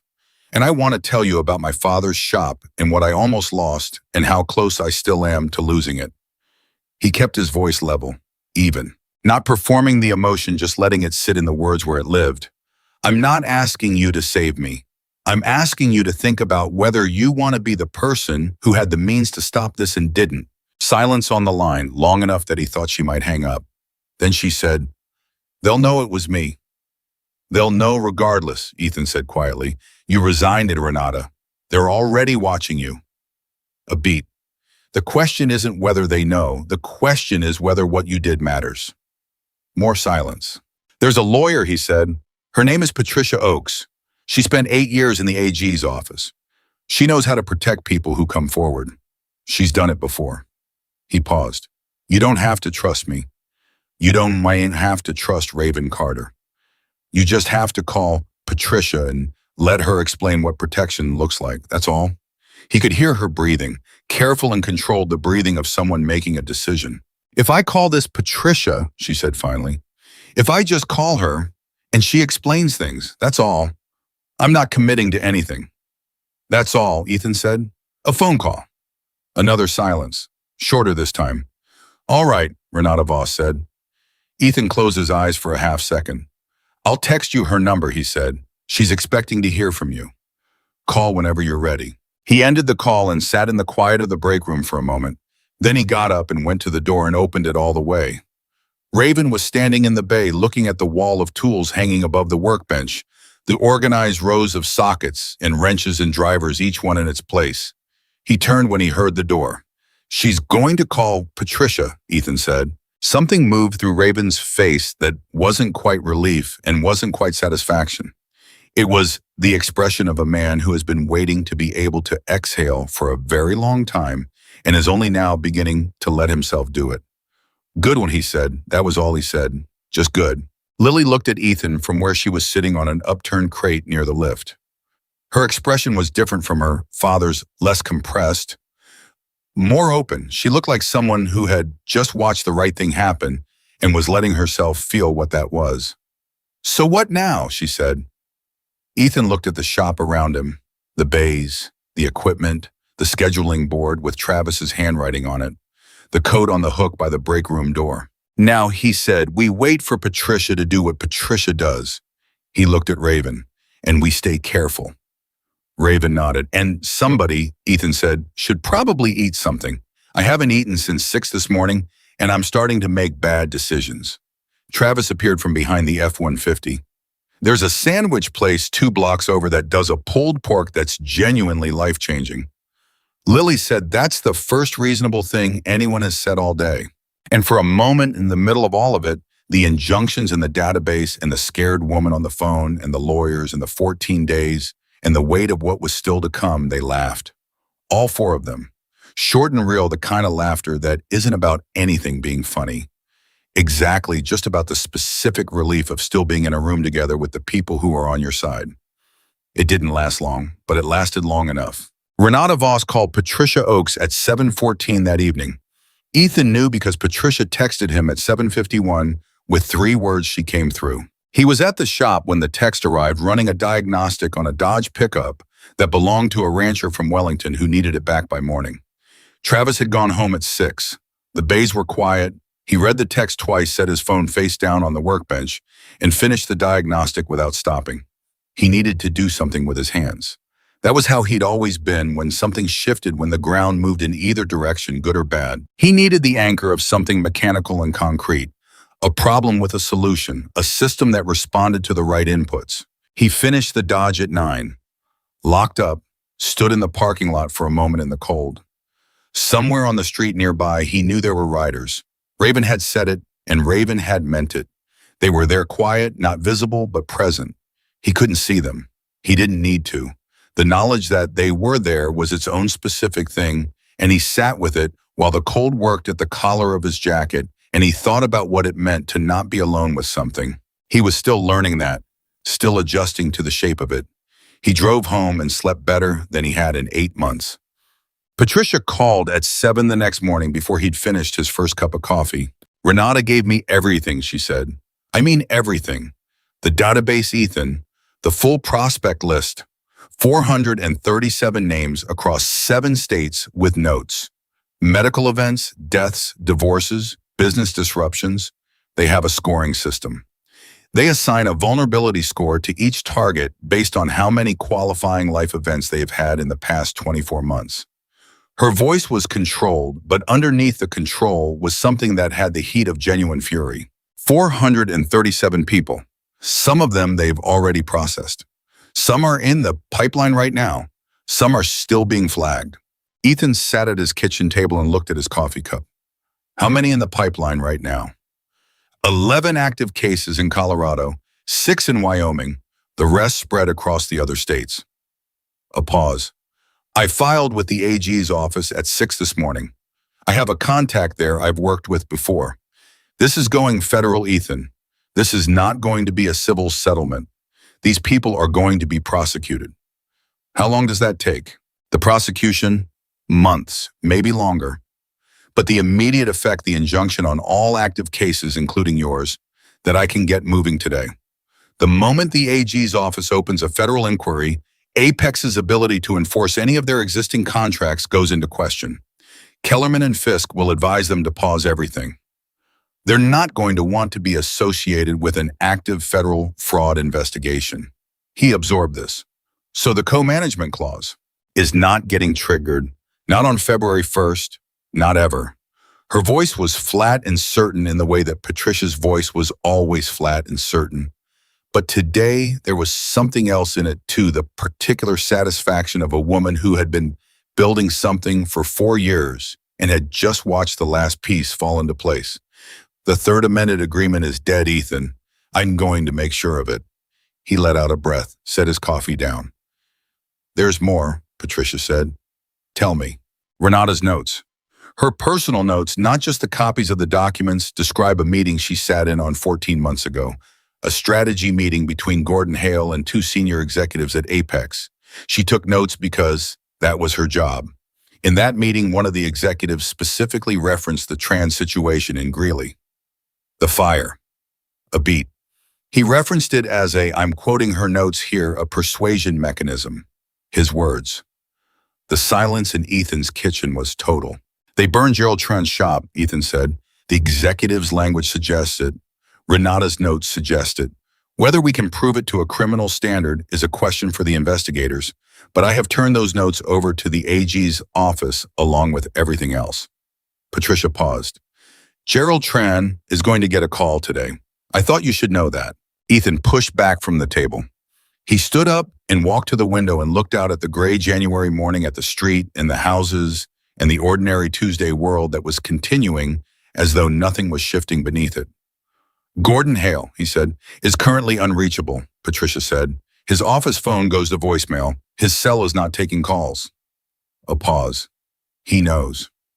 How? My guess, someone at Kellerman and Fisk made a call yesterday when the federal filing became likely. These systems have leaks. Hale has been doing this long enough to know when to disappear. Her voice stayed level. It doesn't matter. We don't need Hale for the civil case. For the criminal case, the investigators will find him. That's their job, not mine.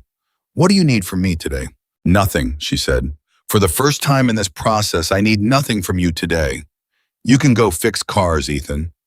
A brief pause. That's what I need you to do. Go fix cars and let me work. He almost laughed. I can do that. I know you can. Another pause shorter with something almost warm in it that was unusual for Patricia. You did good. I want you to know that. What you did with Renata, the way you talked to her. I've had witnesses refuse to come forward with 10 times the legal protection I offered her. You got her there in one conversation. A beat. That matters. She hung up before he could respond to that, which was very much her style, and he stood at his kitchen window for another minute, and then he got in his truck. The truck with the new alternator he'd installed himself the morning after the blizzard, and he drove to the shop. Sam, he told Travis when Travis arrived at 8. Not everything. The broad shape of it, that the legal situation was resolving, that the February 1st deadline was not going to be a problem, that the shop was going to be okay. Travis listened with his coffee cup in both hands and his expression cycling through a series of things he was trying not to say out loud. Okay, Travis said finally. Okay, so we're good. We're good. And the bikers are also good. Travis nodded very slowly. I'm going to ask one question and then I'm going to go work on the Silverado. Go ahead. Are we going to have bikers showing up periodically forever now? Or was that a one-time thing? Ethan considered the question seriously. Unknown, he said, but probably not in a bad way. Travis absorbed this. Okay, he said again, and went to the Silverado. The morning was ordinary in the way that Ethan had almost forgotten ordinary could be. Work orders moving through the bays at a normal pace, the phone ringing with actual customers, the radio in the background doing what radios do. He aligned a Subaru. He did an oil change on an ancient Tacoma that had 240,000 miles and still ran like it had something to prove. He talked to a woman named Helen who was 73 and drove a Crown Victoria and came in every 6 months because Dale Miller had serviced that car since she bought it new, and she decided Ethan was adequate, which from Helen was as close to a compliment as she gave. He was under the Crown Victoria's chassis at 11 o'clock when his phone rang. Raven, he slid out and answered it. Morning. The AG's office called Decker 20 minutes ago, Raven said.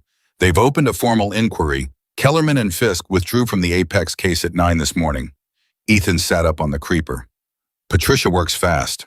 Patricia is a force of nature, Raven said. I told her that this morning and she told me she was aware. A pause and something in his voice that might have been a smile briefly. Gordon Hale was located this morning by federal investigators. He was at his sister's house in Colorado Springs. He's currently being interviewed. Another pause. He is not having a good morning. No, Ethan said. He's not. The two Apex executives named in Renata's notes, a man named Chambers and a man named Portillo, were placed on travel restriction this morning pending the inquiry. Raven's voice was steady, but the steadiness had something underneath it, the quality of a man who has been waiting for something for 6 years and is watching it arrive. It's moving, Ethan. It's moving, he agreed. A pause. How are you, Raven said.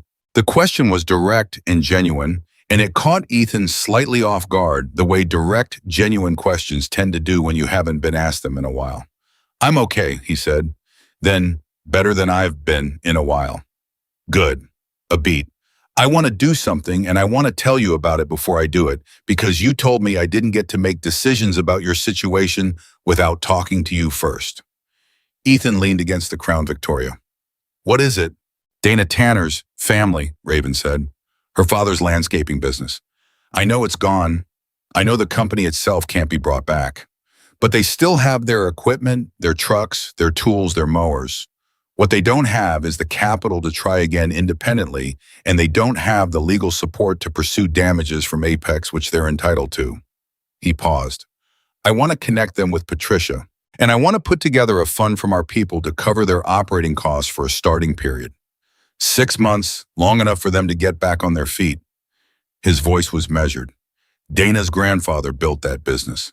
His granddaughter almost froze to death, driving through a blizzard to check on a friend who was falling apart because of what happened to it. I'd like to do something about that. Ethan was quiet for a moment. You don't need my permission for that, he said. No, Raven said, but it started with you. It started with that road and that coat and what you chose to do. I thought you should know where it goes. Ethan looked at the ceiling of the bay, at the fluorescent lights in the chain hoist, in the pegboard of tools, and all of it, all the accumulated physical reality of what his father had built and what he had kept running. Tell me something, Ethan said. Go ahead. 6 years you've been carrying what happened to your wife's father. 6 years. He paused. Why didn't you move on it before you've got resources? You've got Decker. You clearly had enough anger. Raven was quiet for a moment. Because anger is not enough, he said. Anger without the right tools just makes a mess. I had the anger. I didn't have the documents. I didn't have a traceable chain from the contracts back to Apex. I didn't have Renata. A pause. And I didn't have a reason that was about more than my own grievance. His voice changed slightly. When it was just about my family, I knew I couldn't move without the risk of it looking like exactly what it was, a man with power going after people who hurt his family. That's not justice. That's just a different kind of what they did. He paused. When it became about you and Dana and Gerald Tran and the 437 names on that list, then it was something else. Then it was the right reason, done the right way. A long beat. That's what I was waiting for. I just didn't know it until a man in a canvas coat walked out of a blizzard. Ethan had nothing to say to that for a moment. How's Lily? He said finally. Driving me insane, Raven said with a warmth so complete it could barely contain itself. She's already calling the university about the spring semester. She wants to start a student group focused on consumer protection education, teaching young people how to read contracts. A pause. She wants to know if you'll come speak to them. I'm a mechanic. You're a mechanic who read the fine print too late and learned from it. She says that's exactly the right person. He thought about it. Tell her I'll think about it. She'll take that as a yes. I know, he said. That's why I said it that way. Raven made the sound again, the one that was compressed and brief, but was definitely something like a laugh. Dinner, this Saturday, my house. I'm not asking. Ethan thought about the 8 months he'd spent eating alone over the counter of the shop, or standing at his kitchen sink. He thought about what it meant that this felt like something other than an obligation. What time, he said. 6, Raven said. Don't bring anything. Just show up. Drew. He spent the rest of the week working. Not because he was avoiding anything, but because work was what he knew and the shop needed it, and there was something grounding about putting in full days now that the shadow of February 1st was lifting. He took on 2 fleet accounts that had been waiting while he was uncertain about the shop's stability. He ordered parts he'd been putting off ordering. He told Travis that his hours were going to increase if he wanted them, and Travis said yes before Ethan finished the sentence. Patricia filed the formal challenge to the Third Amended Agreement on Wednesday. By Thursday afternoon, Cornerstone Capital's attorney had called her to open settlement discussions, which Patricia described to Ethan as exactly what people do when they know they've lost. She was not entertaining settlement discussions. She told Ethan so with a clarity that suggested any attempt to suggest otherwise would be inadvisable. On Friday, he got a call from a man named Robert Tanner, Dana's father. The voice on the phone was a man in his 50s. Careful, a little formal, the way people are when they're calling someone they feel indebted to and aren't sure of the protocol. Mr. Miller, he said. Ethan, please. Ethan. A pause. I understand that you're what's happening with the legal matter. I know it started with your situation. I know you're the reason we have a chance at this. His voice was controlled in the way that voices are when the person on the other end is working hard to keep them that way. I want you to know that I've thought about how to say thank you for a week and I still don't have the right words for it. Then don't use words, Ethan said. Just build it back. Your business. That's the only thank you that matters. A silence. You sound like your father, Robert Tanner said. Ethan went still. Did you know my dad, Dale Miller? Yes, not well. But he did a job for my fleet about 7 years ago, brought our trucks back in shape when we couldn't afford the dealership rates. He gave us terms when we were going through a bad patch. A pause. He was a good man. Ethan pressed his lips together briefly.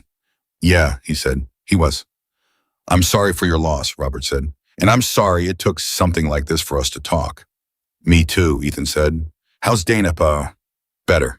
The word had the quality of something that had been tested recently and was relieved to still be true. She's doing better. She and Lily have been talking a lot. I think they're good for each other. A pause. Lily Carter is something else. She is, Ethan said. Her father too.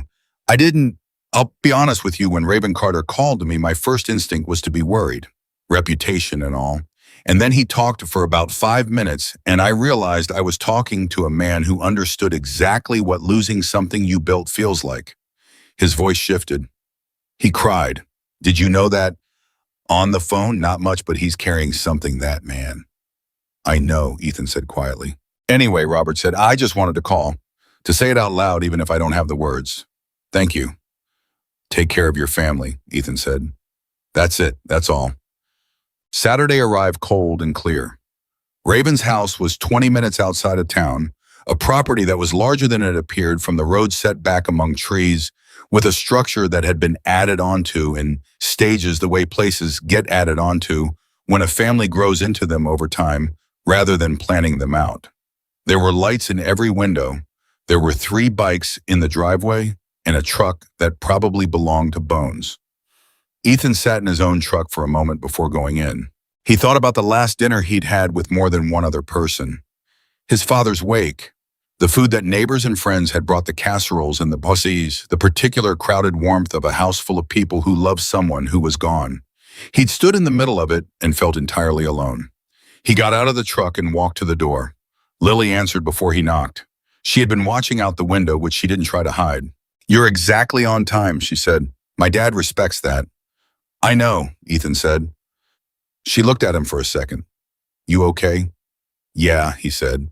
And then, because she was the kind of person who deserved a real answer, a little weird, in a good way. She nodded like she understood exactly what he meant. Come in. Bones is already on his second bowl of chili and nobody can stop him.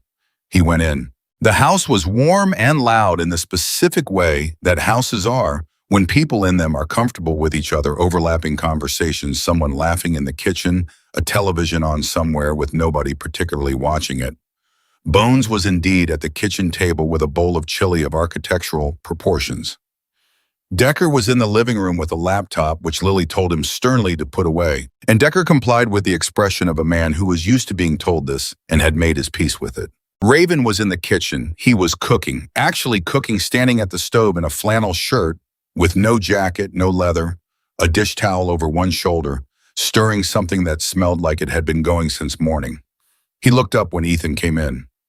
You're on time, he said. Lily told me you respect that. She's right. He gestured at the stool near the island. Sit. It's 10 more minutes. Ethan sat. The kitchen was warm and real and smelled like chili and cornbread and coffee and wood smoke from something burning earlier.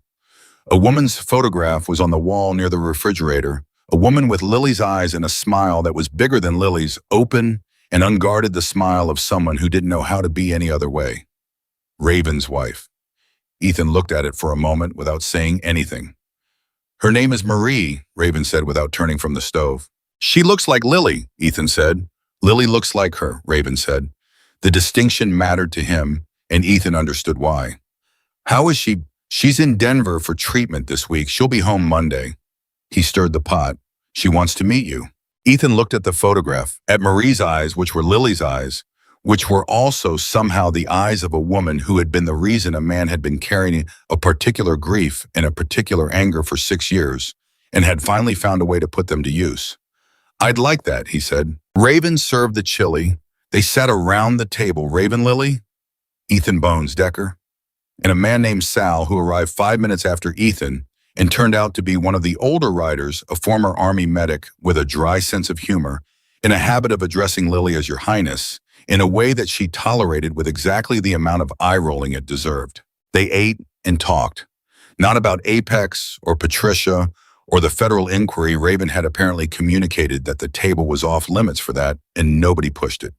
They talked about other things, about the 2 fleet accounts Ethan had brought on, about a road trip that Bones was planning for the spring, about a car Sal wanted to restore and couldn't find parts for it, which led to Ethan and Sal talking for 20 minutes in the specific absorbed way that 2 people talk when they share a language. Lily watched Ethan across the table with an expression that she thought she was hiding better than she was.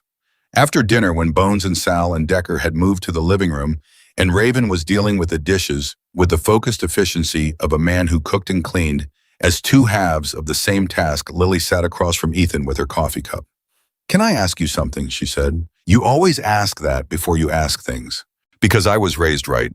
She wrapped both hands around her cup. What are you going to do differently after all this, when the legal stuff is done and the shop is secure and everything settles? She paused. What changes? He thought about it honestly. I'm going to read things before I sign them, he said. She gave him a look.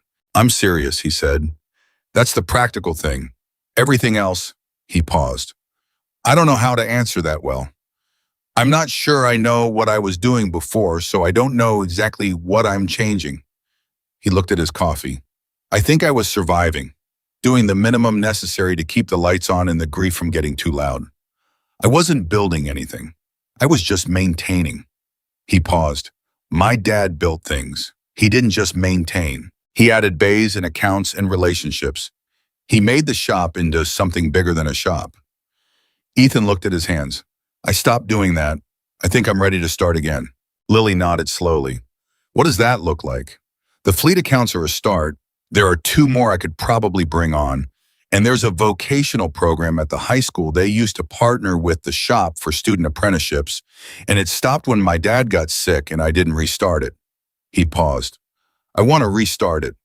Kids learning to work on cars. Kids learning a trade. Learning to read a diagnostic. Learning that when something breaks you, figure out why before you start replacing parts. He paused. There's a way of thinking that comes from mechanical work. My dad said it. He said if you can fix an engine, you can fix most problems because the process is the same. Find the fault. Understand the system. Don't guess when you can know. Lily looked at him for a moment. Your dad sounds like he was a remarkable person. He was ordinary, Ethan said. That's what made him remarkable. He wasn't trying to be anything. He just did things the right way because he thought that mattered. He paused. I think I spent 8 months trying to be strong enough to not need what he gave me, and all I did was end up alone and nearly broke. He looked at the coat which was hanging near the front door. He'd worn it over. He gave me the coat to keep warm. I've been using it as a substitute for the man. The table was quiet. He'd hate that, Ethan said. He'd say it's a coat, Ethan. Wear it when it's cold and take it off when it's not. Lily smiled. It was the quick, real smile he'd seen in the shop. I think he and my dad would have gotten along. I think so too, Ethan said.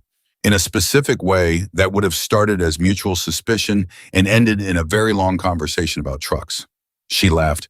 It was a good sound in a warm room. Raven appeared from the kitchen, dish towel gone, and stood in the doorway with a look at the 2 of them that he didn't try to characterize, just held for a moment.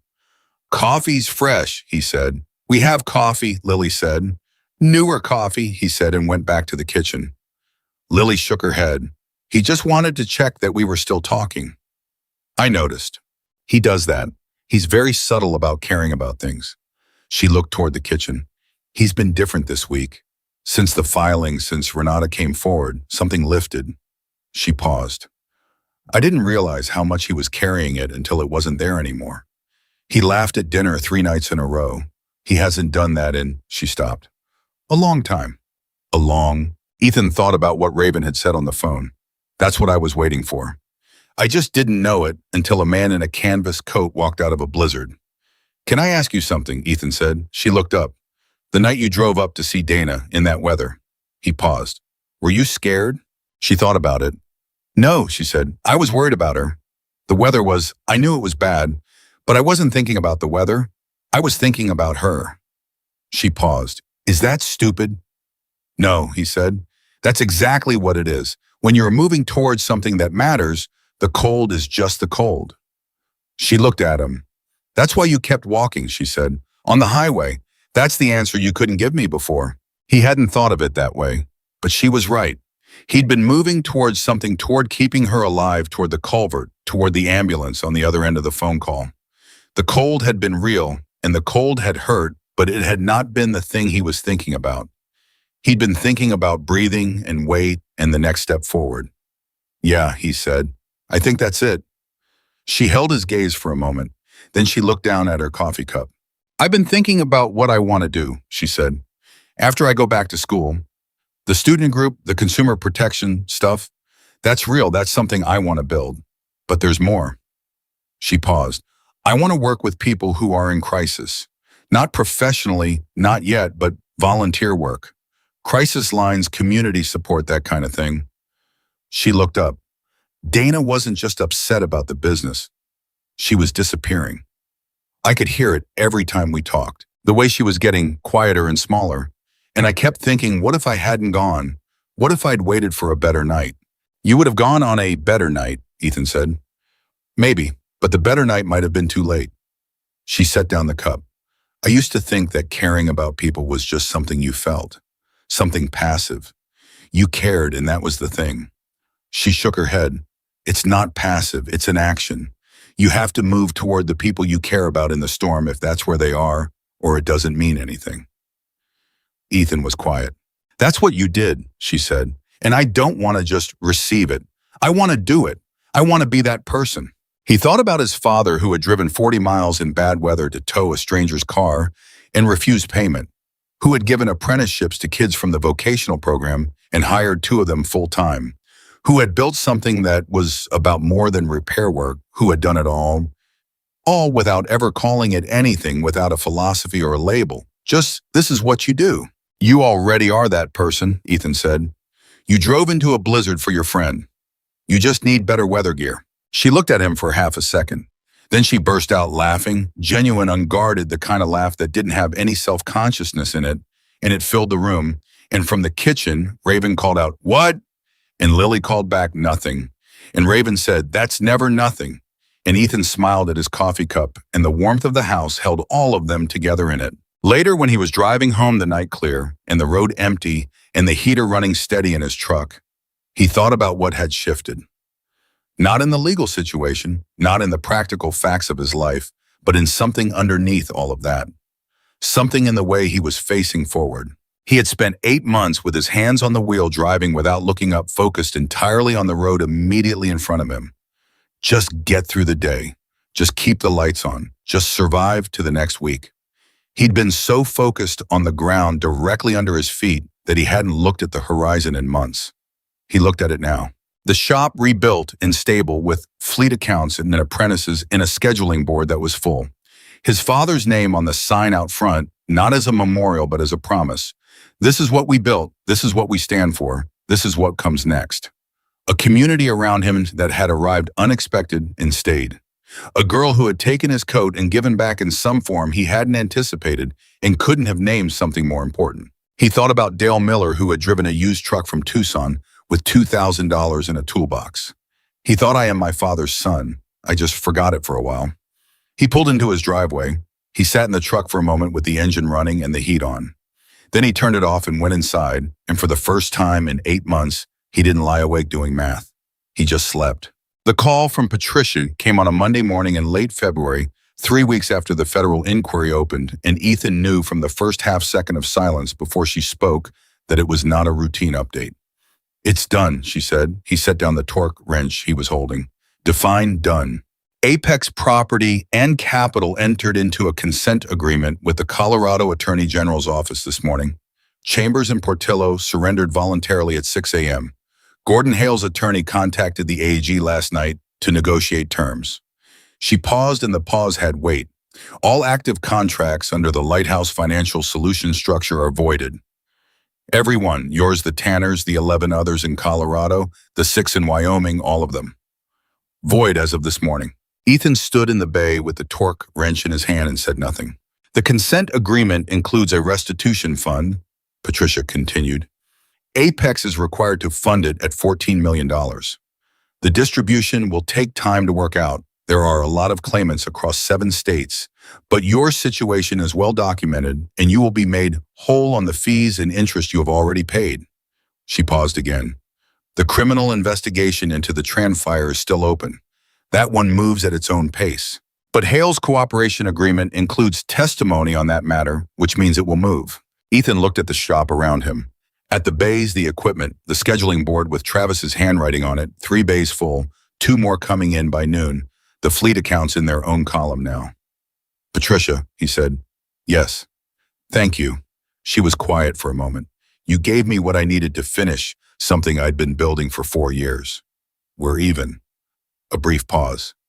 Take care of your shop, Ethan. She hung up. He stood in the bay alone for about 30 seconds. Then he went to the break room and put his back against the wall and slid down it until he was sitting on the floor, which was something he hadn't done since he was a kid, and he stayed there for a while. Not crying, not falling apart, just sitting with the full weight of the thing finally being over the way you sit with it when you've been holding something heavy for so long that the moment you set it down, your whole body needs a minute to remember what it felt like before. Travis appeared in the doorway. He looked at Ethan on the floor. He looked at Ethan's face.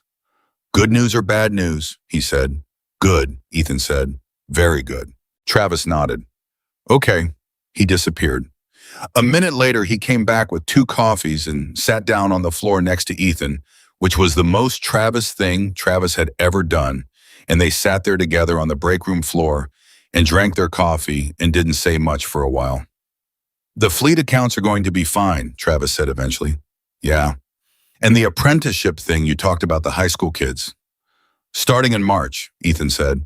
Travis nodded. Good. He looked at the hook on the wall, at the coat. Your dad would have thought this whole thing was insane, he said. He would have, Ethan agreed. He also would have said the alternator was my own fault for putting off the replacement. Travis almost spit his coffee. That's fair, though. Completely fair, Ethan said. He called Raven. The phone rang once. Patricia called you, Raven said, not a question. 10 minutes ago, you already knew. Decker monitors the AG's public filings. We saw the consent agreement at 7. A pause, and underneath the steadiness of Raven's voice was something that Ethan had only heard once before, that same quality from the phone call weeks ago when Raven had described what Apex had done to his wife's family, except now it was moving in the other direction. The exhale of 6 years finally releasing. It's done. It's done, Ethan said, a silence between them that didn't need to be filled.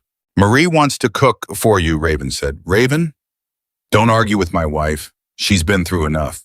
She wants to cook a meal for the man who started all of this, and you are going to come and eat it and say it's good, even if it isn't, although it will be. Ethan almost laughed. How is she? Stronger than me, Raven said. She has always been stronger than me. I just needed a few decades to fully accept it. Another pause. She cried when I told her. Not sad crying, the other kind. She said, he stopped briefly. She said her father would have wanted to shake your hand. She said he would have wanted to thank the man who finished what nobody could finish for him. His voice went to that deeper register, the one beneath the wall. I told her I'd pass it along. Ethan pressed his eyes shut for a half second. Tell her I'd be honored to come to dinner, he said. Saturday, Raven said. 6 o'clock. Don't be late. I won't be late. And Ethan, a pause. Lily wants to talk to you today about the university thing, the student group. She's been putting together a presentation and she wants your input before she takes it to the dean. He paused. She said to tell you it's optional, which means it's not optional. I figured, Ethan said. Tell her I'll call her this afternoon. He hung up and got up off the floor and went back to work because there was a Silverado in Bay 2 that needed a water pump, and the fleet account's first truck was coming in at noon, and two apprentices from Jefferson High were starting orientation next week, and he needed to have their workstation ready. He picked up the torque wrench. He got back under the truck. Life, which had been holding its breath for months, started breathing again. March came in with a week of genuine warmth, the kind that Colorado produces in early spring, almost as an apology for January clear and bright, the kind of weather that makes people stand in parking lots for a minute longer than necessary just to feel the sun doing something real. The first day of the apprenticeship program, Ethan arrived at the shop at 6 a.m. He wasn't nervous exactly. He was something adjacent to nervous. The feeling of standing at the edge of something that matters and knowing it, the same feeling he had had when his father first handed him a wrench and said, "Don't guess, understand." He rearranged the tool bench 3 times before Travis arrived and told him it looked fine and to stop. They came at 8, 2 of them a 17-year-old boy named Marcus who was quiet and observant in a way that reminded Ethan immediately of Decker, and a 16-year-old girl named Priya who had more questions in her first 20 minutes in the shop than most adults managed in a month. Marcus stood in front of the engine bay of the Silverado that was in for routine maintenance and looked at it with the focused stillness of someone taking inventory. "What's the order?" he said. "Like, what do you check first?" "What do you think?" Ethan said.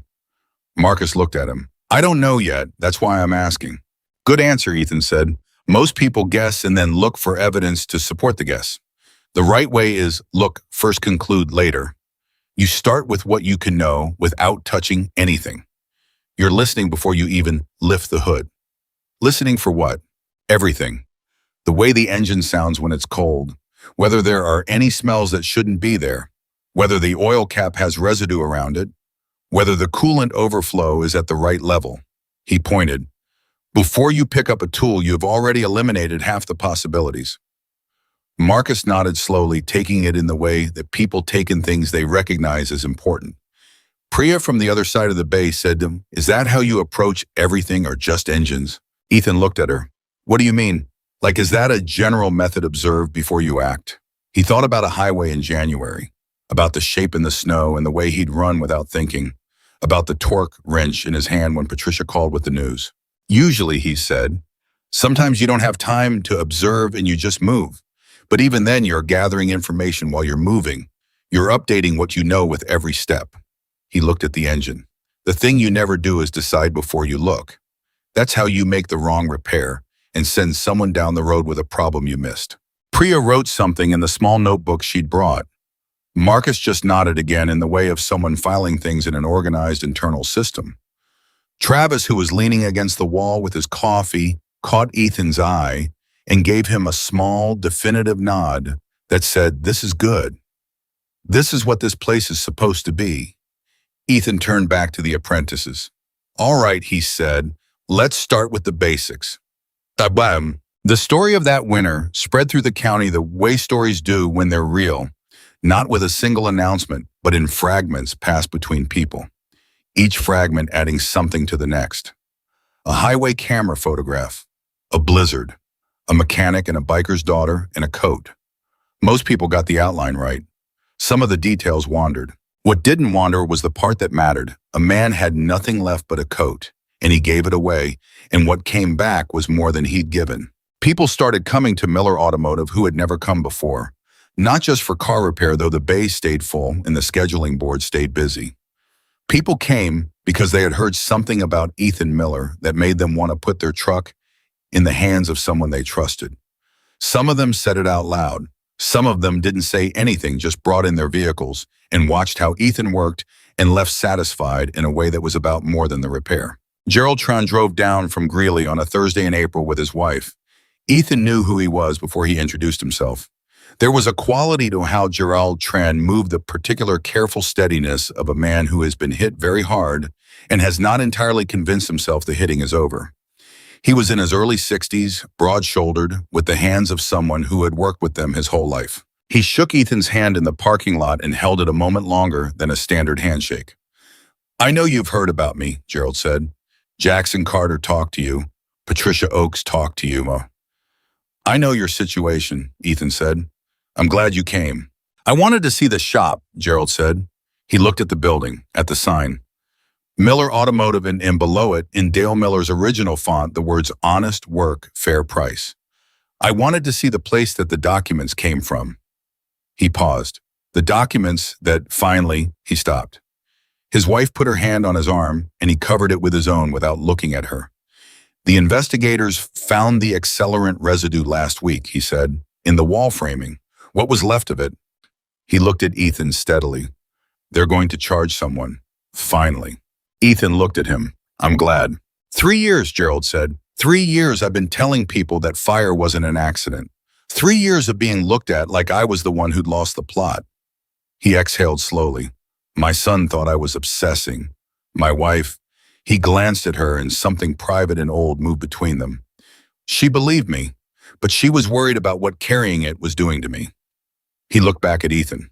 I got the call from the investigators Tuesday. I sat in my car for a half hour before I could drive. He paused. I called Jackson after. He told me about you, about that night on the highway. His eyes held Ethan's. You didn't know any of us. You saved his daughter and it started a chain, and now I'm standing here and someone is finally going to face what they did to my shop. Ethan didn't know what to say. He said the true thing. I'm sorry it took this long. So am I, Gerald said. Then after a moment, can I see inside? Ethan showed him the shop. All of it, the bays, the equipment, the tool wall, the break room with the hook by the door. Gerald walked through it the way a man walks through something he recognizes touching the edge of the workbench, looking at the scheduling board, stopping in front of the tool wall. My shop had a wall like this, Gerald said. I know, Ethan said. My dad built this one. He said it was the first thing he did before he had customers, before he had equipment. He hung the tools first, so the shop knew what it was. Gerald looked at the wall for a long moment. Then he turned. I'm going to rebuild, he said.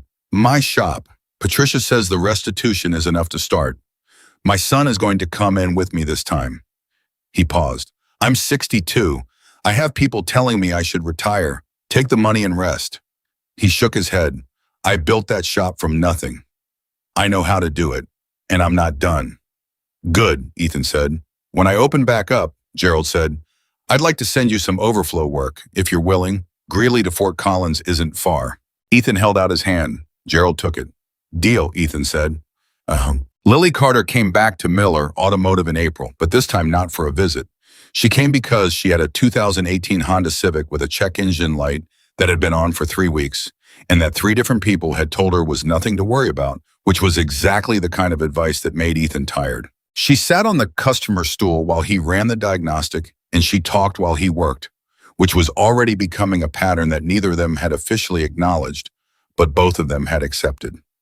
The dean approved the student group, she said. We're calling it transparent, like transparent contracts, transparent terms. I get it, Ethan said. We have 14 members already, and we haven't done anything yet. We're going to run workshops on how to read a contract, how to identify predatory terms, what questions to ask before you sign anything. She paused. I want to bring in people who've actually been through it. Dana's dad said yes. Gerald Tran said yes when I asked him last week. A pause. You still haven't officially said yes. I said I'd think about it. You've been thinking about it for 2 months. I'm a thorough thinker. Ethan, he pulled the diagnostic reader and looked at the code. Evaporative emission system. Loose gas cap, most likely. He popped the gas cap and reseated it, cleared the code. He'd tell her to come back in a week to confirm it stayed clear, but he was about 90% sure that was it. Yes, he said. She looked at him. I'll come speak to your group, he said. One time, and I'm not doing a PowerPoint. I wasn't going to ask you to do a PowerPoint. Good, because I would have said no to that specifically. She was smiling, the real smile, the quick one. What would you say if you were going to, what's the thing you'd want them to walk out knowing? He set down the diagnostic reader and leaned against the car. He thought about the 8 months he'd spent maintaining instead of building, about the contracts he'd signed with oil on his hands and grief in his chest and a faith misplaced and expensive that complicated things explained twice must mean something legitimate. About the moment in the break room when the whole structure of what had been done to him became clear, and the specific quality of the anger he'd felt, not explosive, but cold and deep, the kind that settles into a man and asks him what he's going to do with it. "I'd tell them the truth is usually simpler than the explanation," he said. "If someone explains a contract to you more than twice and you still don't understand what you're signing, that's information. That's them telling you something without saying it." He paused. "And I'd tell them that grief makes you vulnerable in ways you don't notice while it's happening. That when you lose something, someone you want to believe the next thing is going to be okay. You're hungry for certainty. And people who want to take advantage of that know exactly how to look like certainty." He looked at her. "I'd tell them to wait 30 days before signing anything important after a major loss. Just 30 days. Let the immediate wait settle. Get someone you trust to look at it." Lily was writing in the notebook. "Can I quote you on the 30 days thing? You can quote me on all of it." She looked up from the notebook. "My dad says you've become someone he respects completely. He doesn't say that phrase about many people. Your dad is, don't say complicated, he hates that." "I was going to say exceptional," Ethan said, "in a way that isn't obvious until you know him." She looked at him steadily. "He says the same thing about you." The shop was quiet for a moment, the particular quiet of a conversation that has arrived somewhere real and knows it. "The gas cap was loose," Ethan said. She looked at him. "Your check engine light. The gas cap wasn't sealed. Come back in a week to confirm the code stays cleared, but that's almost certainly it." He paused. "3 people told you it was nothing. It was something. Small, but something." She looked at him with an expression that suggested she understood he wasn't just talking about the car. "I'll come back in a week," she said. Saturday, Raven's house. Marie Carter was 51 and moved through her kitchen with a careful deliberateness that was different from how she'd moved before the Parkinsons Lily had told him on the drive over, but no less herself. She had Lily's eyes and a laugh that was bigger than both of them, and she told Ethan within 5 minutes of meeting him that she'd been planning to make his favorite meal, but since she didn't know what that was, she'd made pot roast, and she hoped that was acceptable. "It's my favorite meal," Ethan said. She looked at him for a half second. "Don't flatter me." "My father made it every Sunday," he said. "I'm not flattering you." Something in Marie's face softened and steadied at the same time. "Then sit down," she said, "and tell me about your father." So he did. He talked about Dale Miller over pot roast and cornbread in Raven's kitchen with Marie, asking questions that were specific and thoughtful, not polite conversation questions, but real ones, the kind that came from someone who understood what it meant to have built something with someone and then carry on without them. She asked about the shop, about how Dale had started it, about what Ethan remembered from being a kid in the Bays, handing tools and absorbing the logic of mechanical work before he understood it consciously. Raven sat across the table and listened. He didn't redirect or summarize. He just listened, and his face was open in a way that Ethan had only seen glimpses of before the face beneath the face the man his wife and daughter saw when nobody was performing anything. "He sounds like a man who understood what mattered," Marie said. "He did," Ethan said. "He just never made a big deal about it. He didn't have a philosophy about it. It was just how he operated." "That's rarer than a philosophy," she said. Lily was watching Ethan from across the table. He'd gotten used to the way she watched people, not intrusive, but fully present the way certain people are present in a conversation, gathering it completely. After dinner, after the dishes, after Bones had appeared at some point during dessert, with the reliable punctuality of a man who had timed his arrival to the cobbler, they sat in the living room and the conversation moved the way good conversations move, from one real thing to the next, following the thread without forcing it. Raven brought it up directly the way he brought up most things. "There's something I want to do," he said, "and I want to say it out loud in front of everyone here because these are the people it concerns." He looked around the room, Marie, Lily, Bones, Ethan. "We are going to set up a fund, small business emergency support, for owners in Larimer County and the surrounding area who are facing predatory financial situations or who've just lost a family member and need a hand keeping the lights on while they get their footing." He paused. "Decker will manage the structure. Patricia has agreed to provide legal assessment on a pro bono rotation. The capital comes from our community." He looked at Ethan. "The name of it will be the Miller Fund." Ethan looked at him. "After Dale," Raven said. "Not after you. After the man who built the shop and taught his son how to be the kind of person who walks into a blizzard." He held Ethan's gaze. It starts because of you, but it's named for him. Because what you did was what he taught you. And things like that deserve to be traced back to their source. The room was very quiet. Ethan looked at the photograph of Marie on the wall, the one from the kitchen at Raven's. The open smile, the unguarded eyes.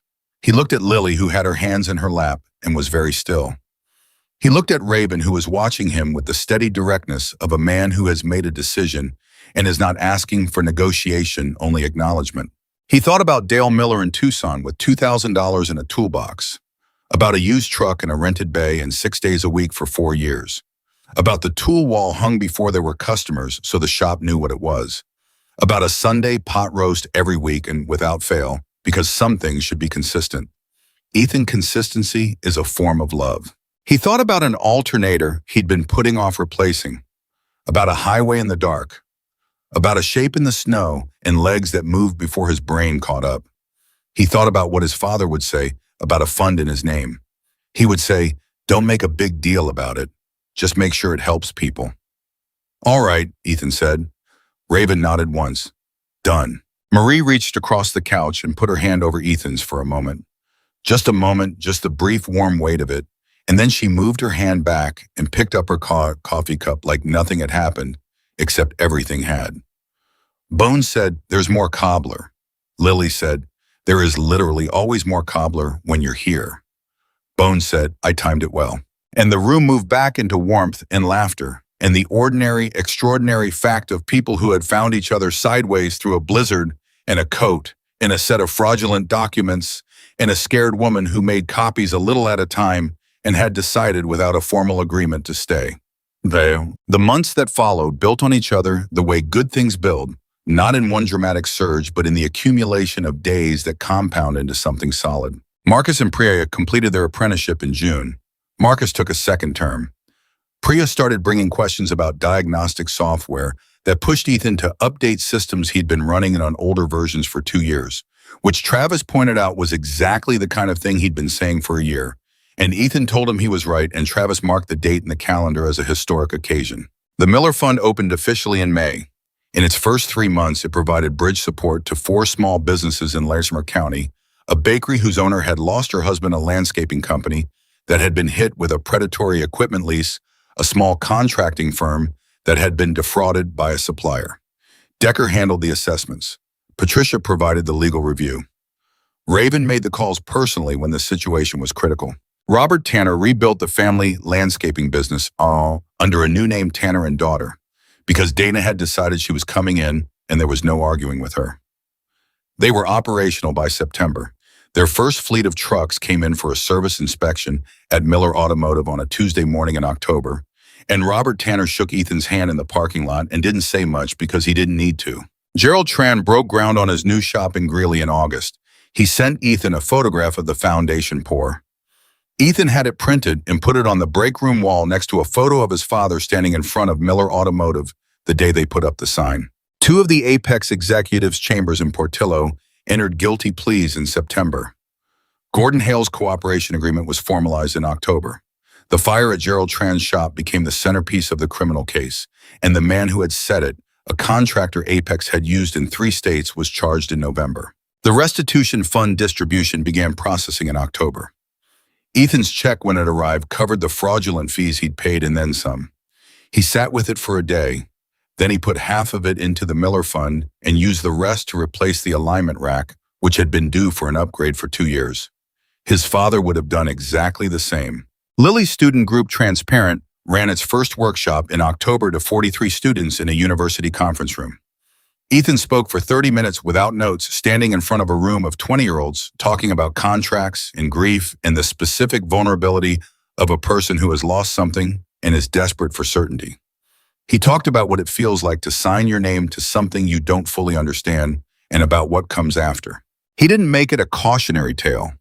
He made it a lesson with a direction. This is what to watch for. This is what to ask. This is how you protect the thing you have built without stopping building. Dana Tanner was in the front row.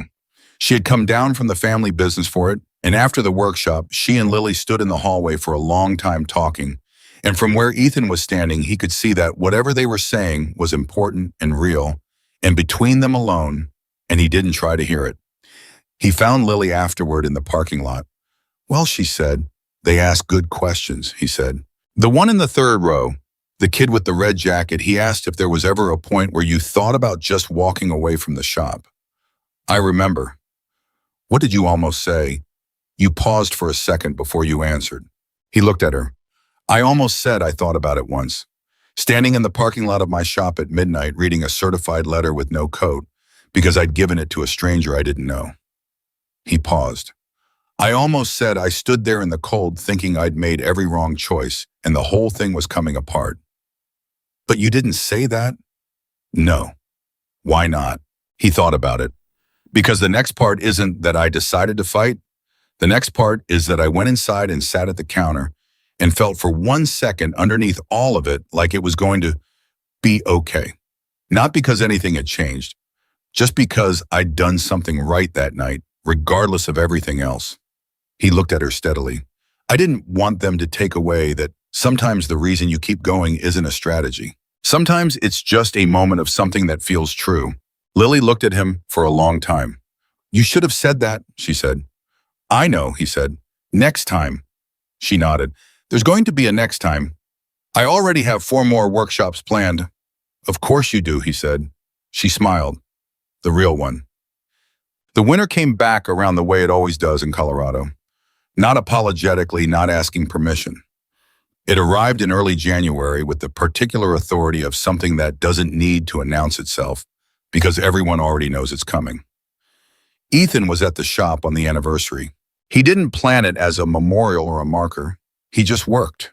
A brake job on a Tacoma, a coolant flush on a Subaru, a complicated electrical issue on a Ram 2500 that took him 3 hours to trace and another 40 minutes to fix and gave him the specific satisfaction that only truly irritating problems deliver when they finally give up their answer.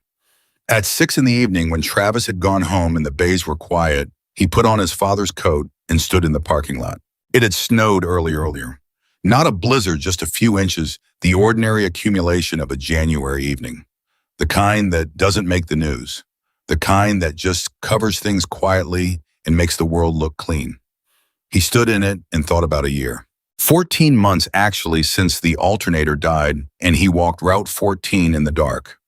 The math of what had changed was almost too large to hold, and when accounting the contract voided the shop stable, the fund operational, the apprentices in the bays, Gerald Train breaking ground, the Tanners rebuilding, Renata Voss starting over in a new job in a different city with a legal settlement that protected her 437 people on a list who would not be approached, whose businesses would not be targeted, whose grief would not be monetized. And the people, Raven and Marie and Lily and Bones and Decker and Sal and Travis and Marcus and Priya and Robert and Dana and Gerald.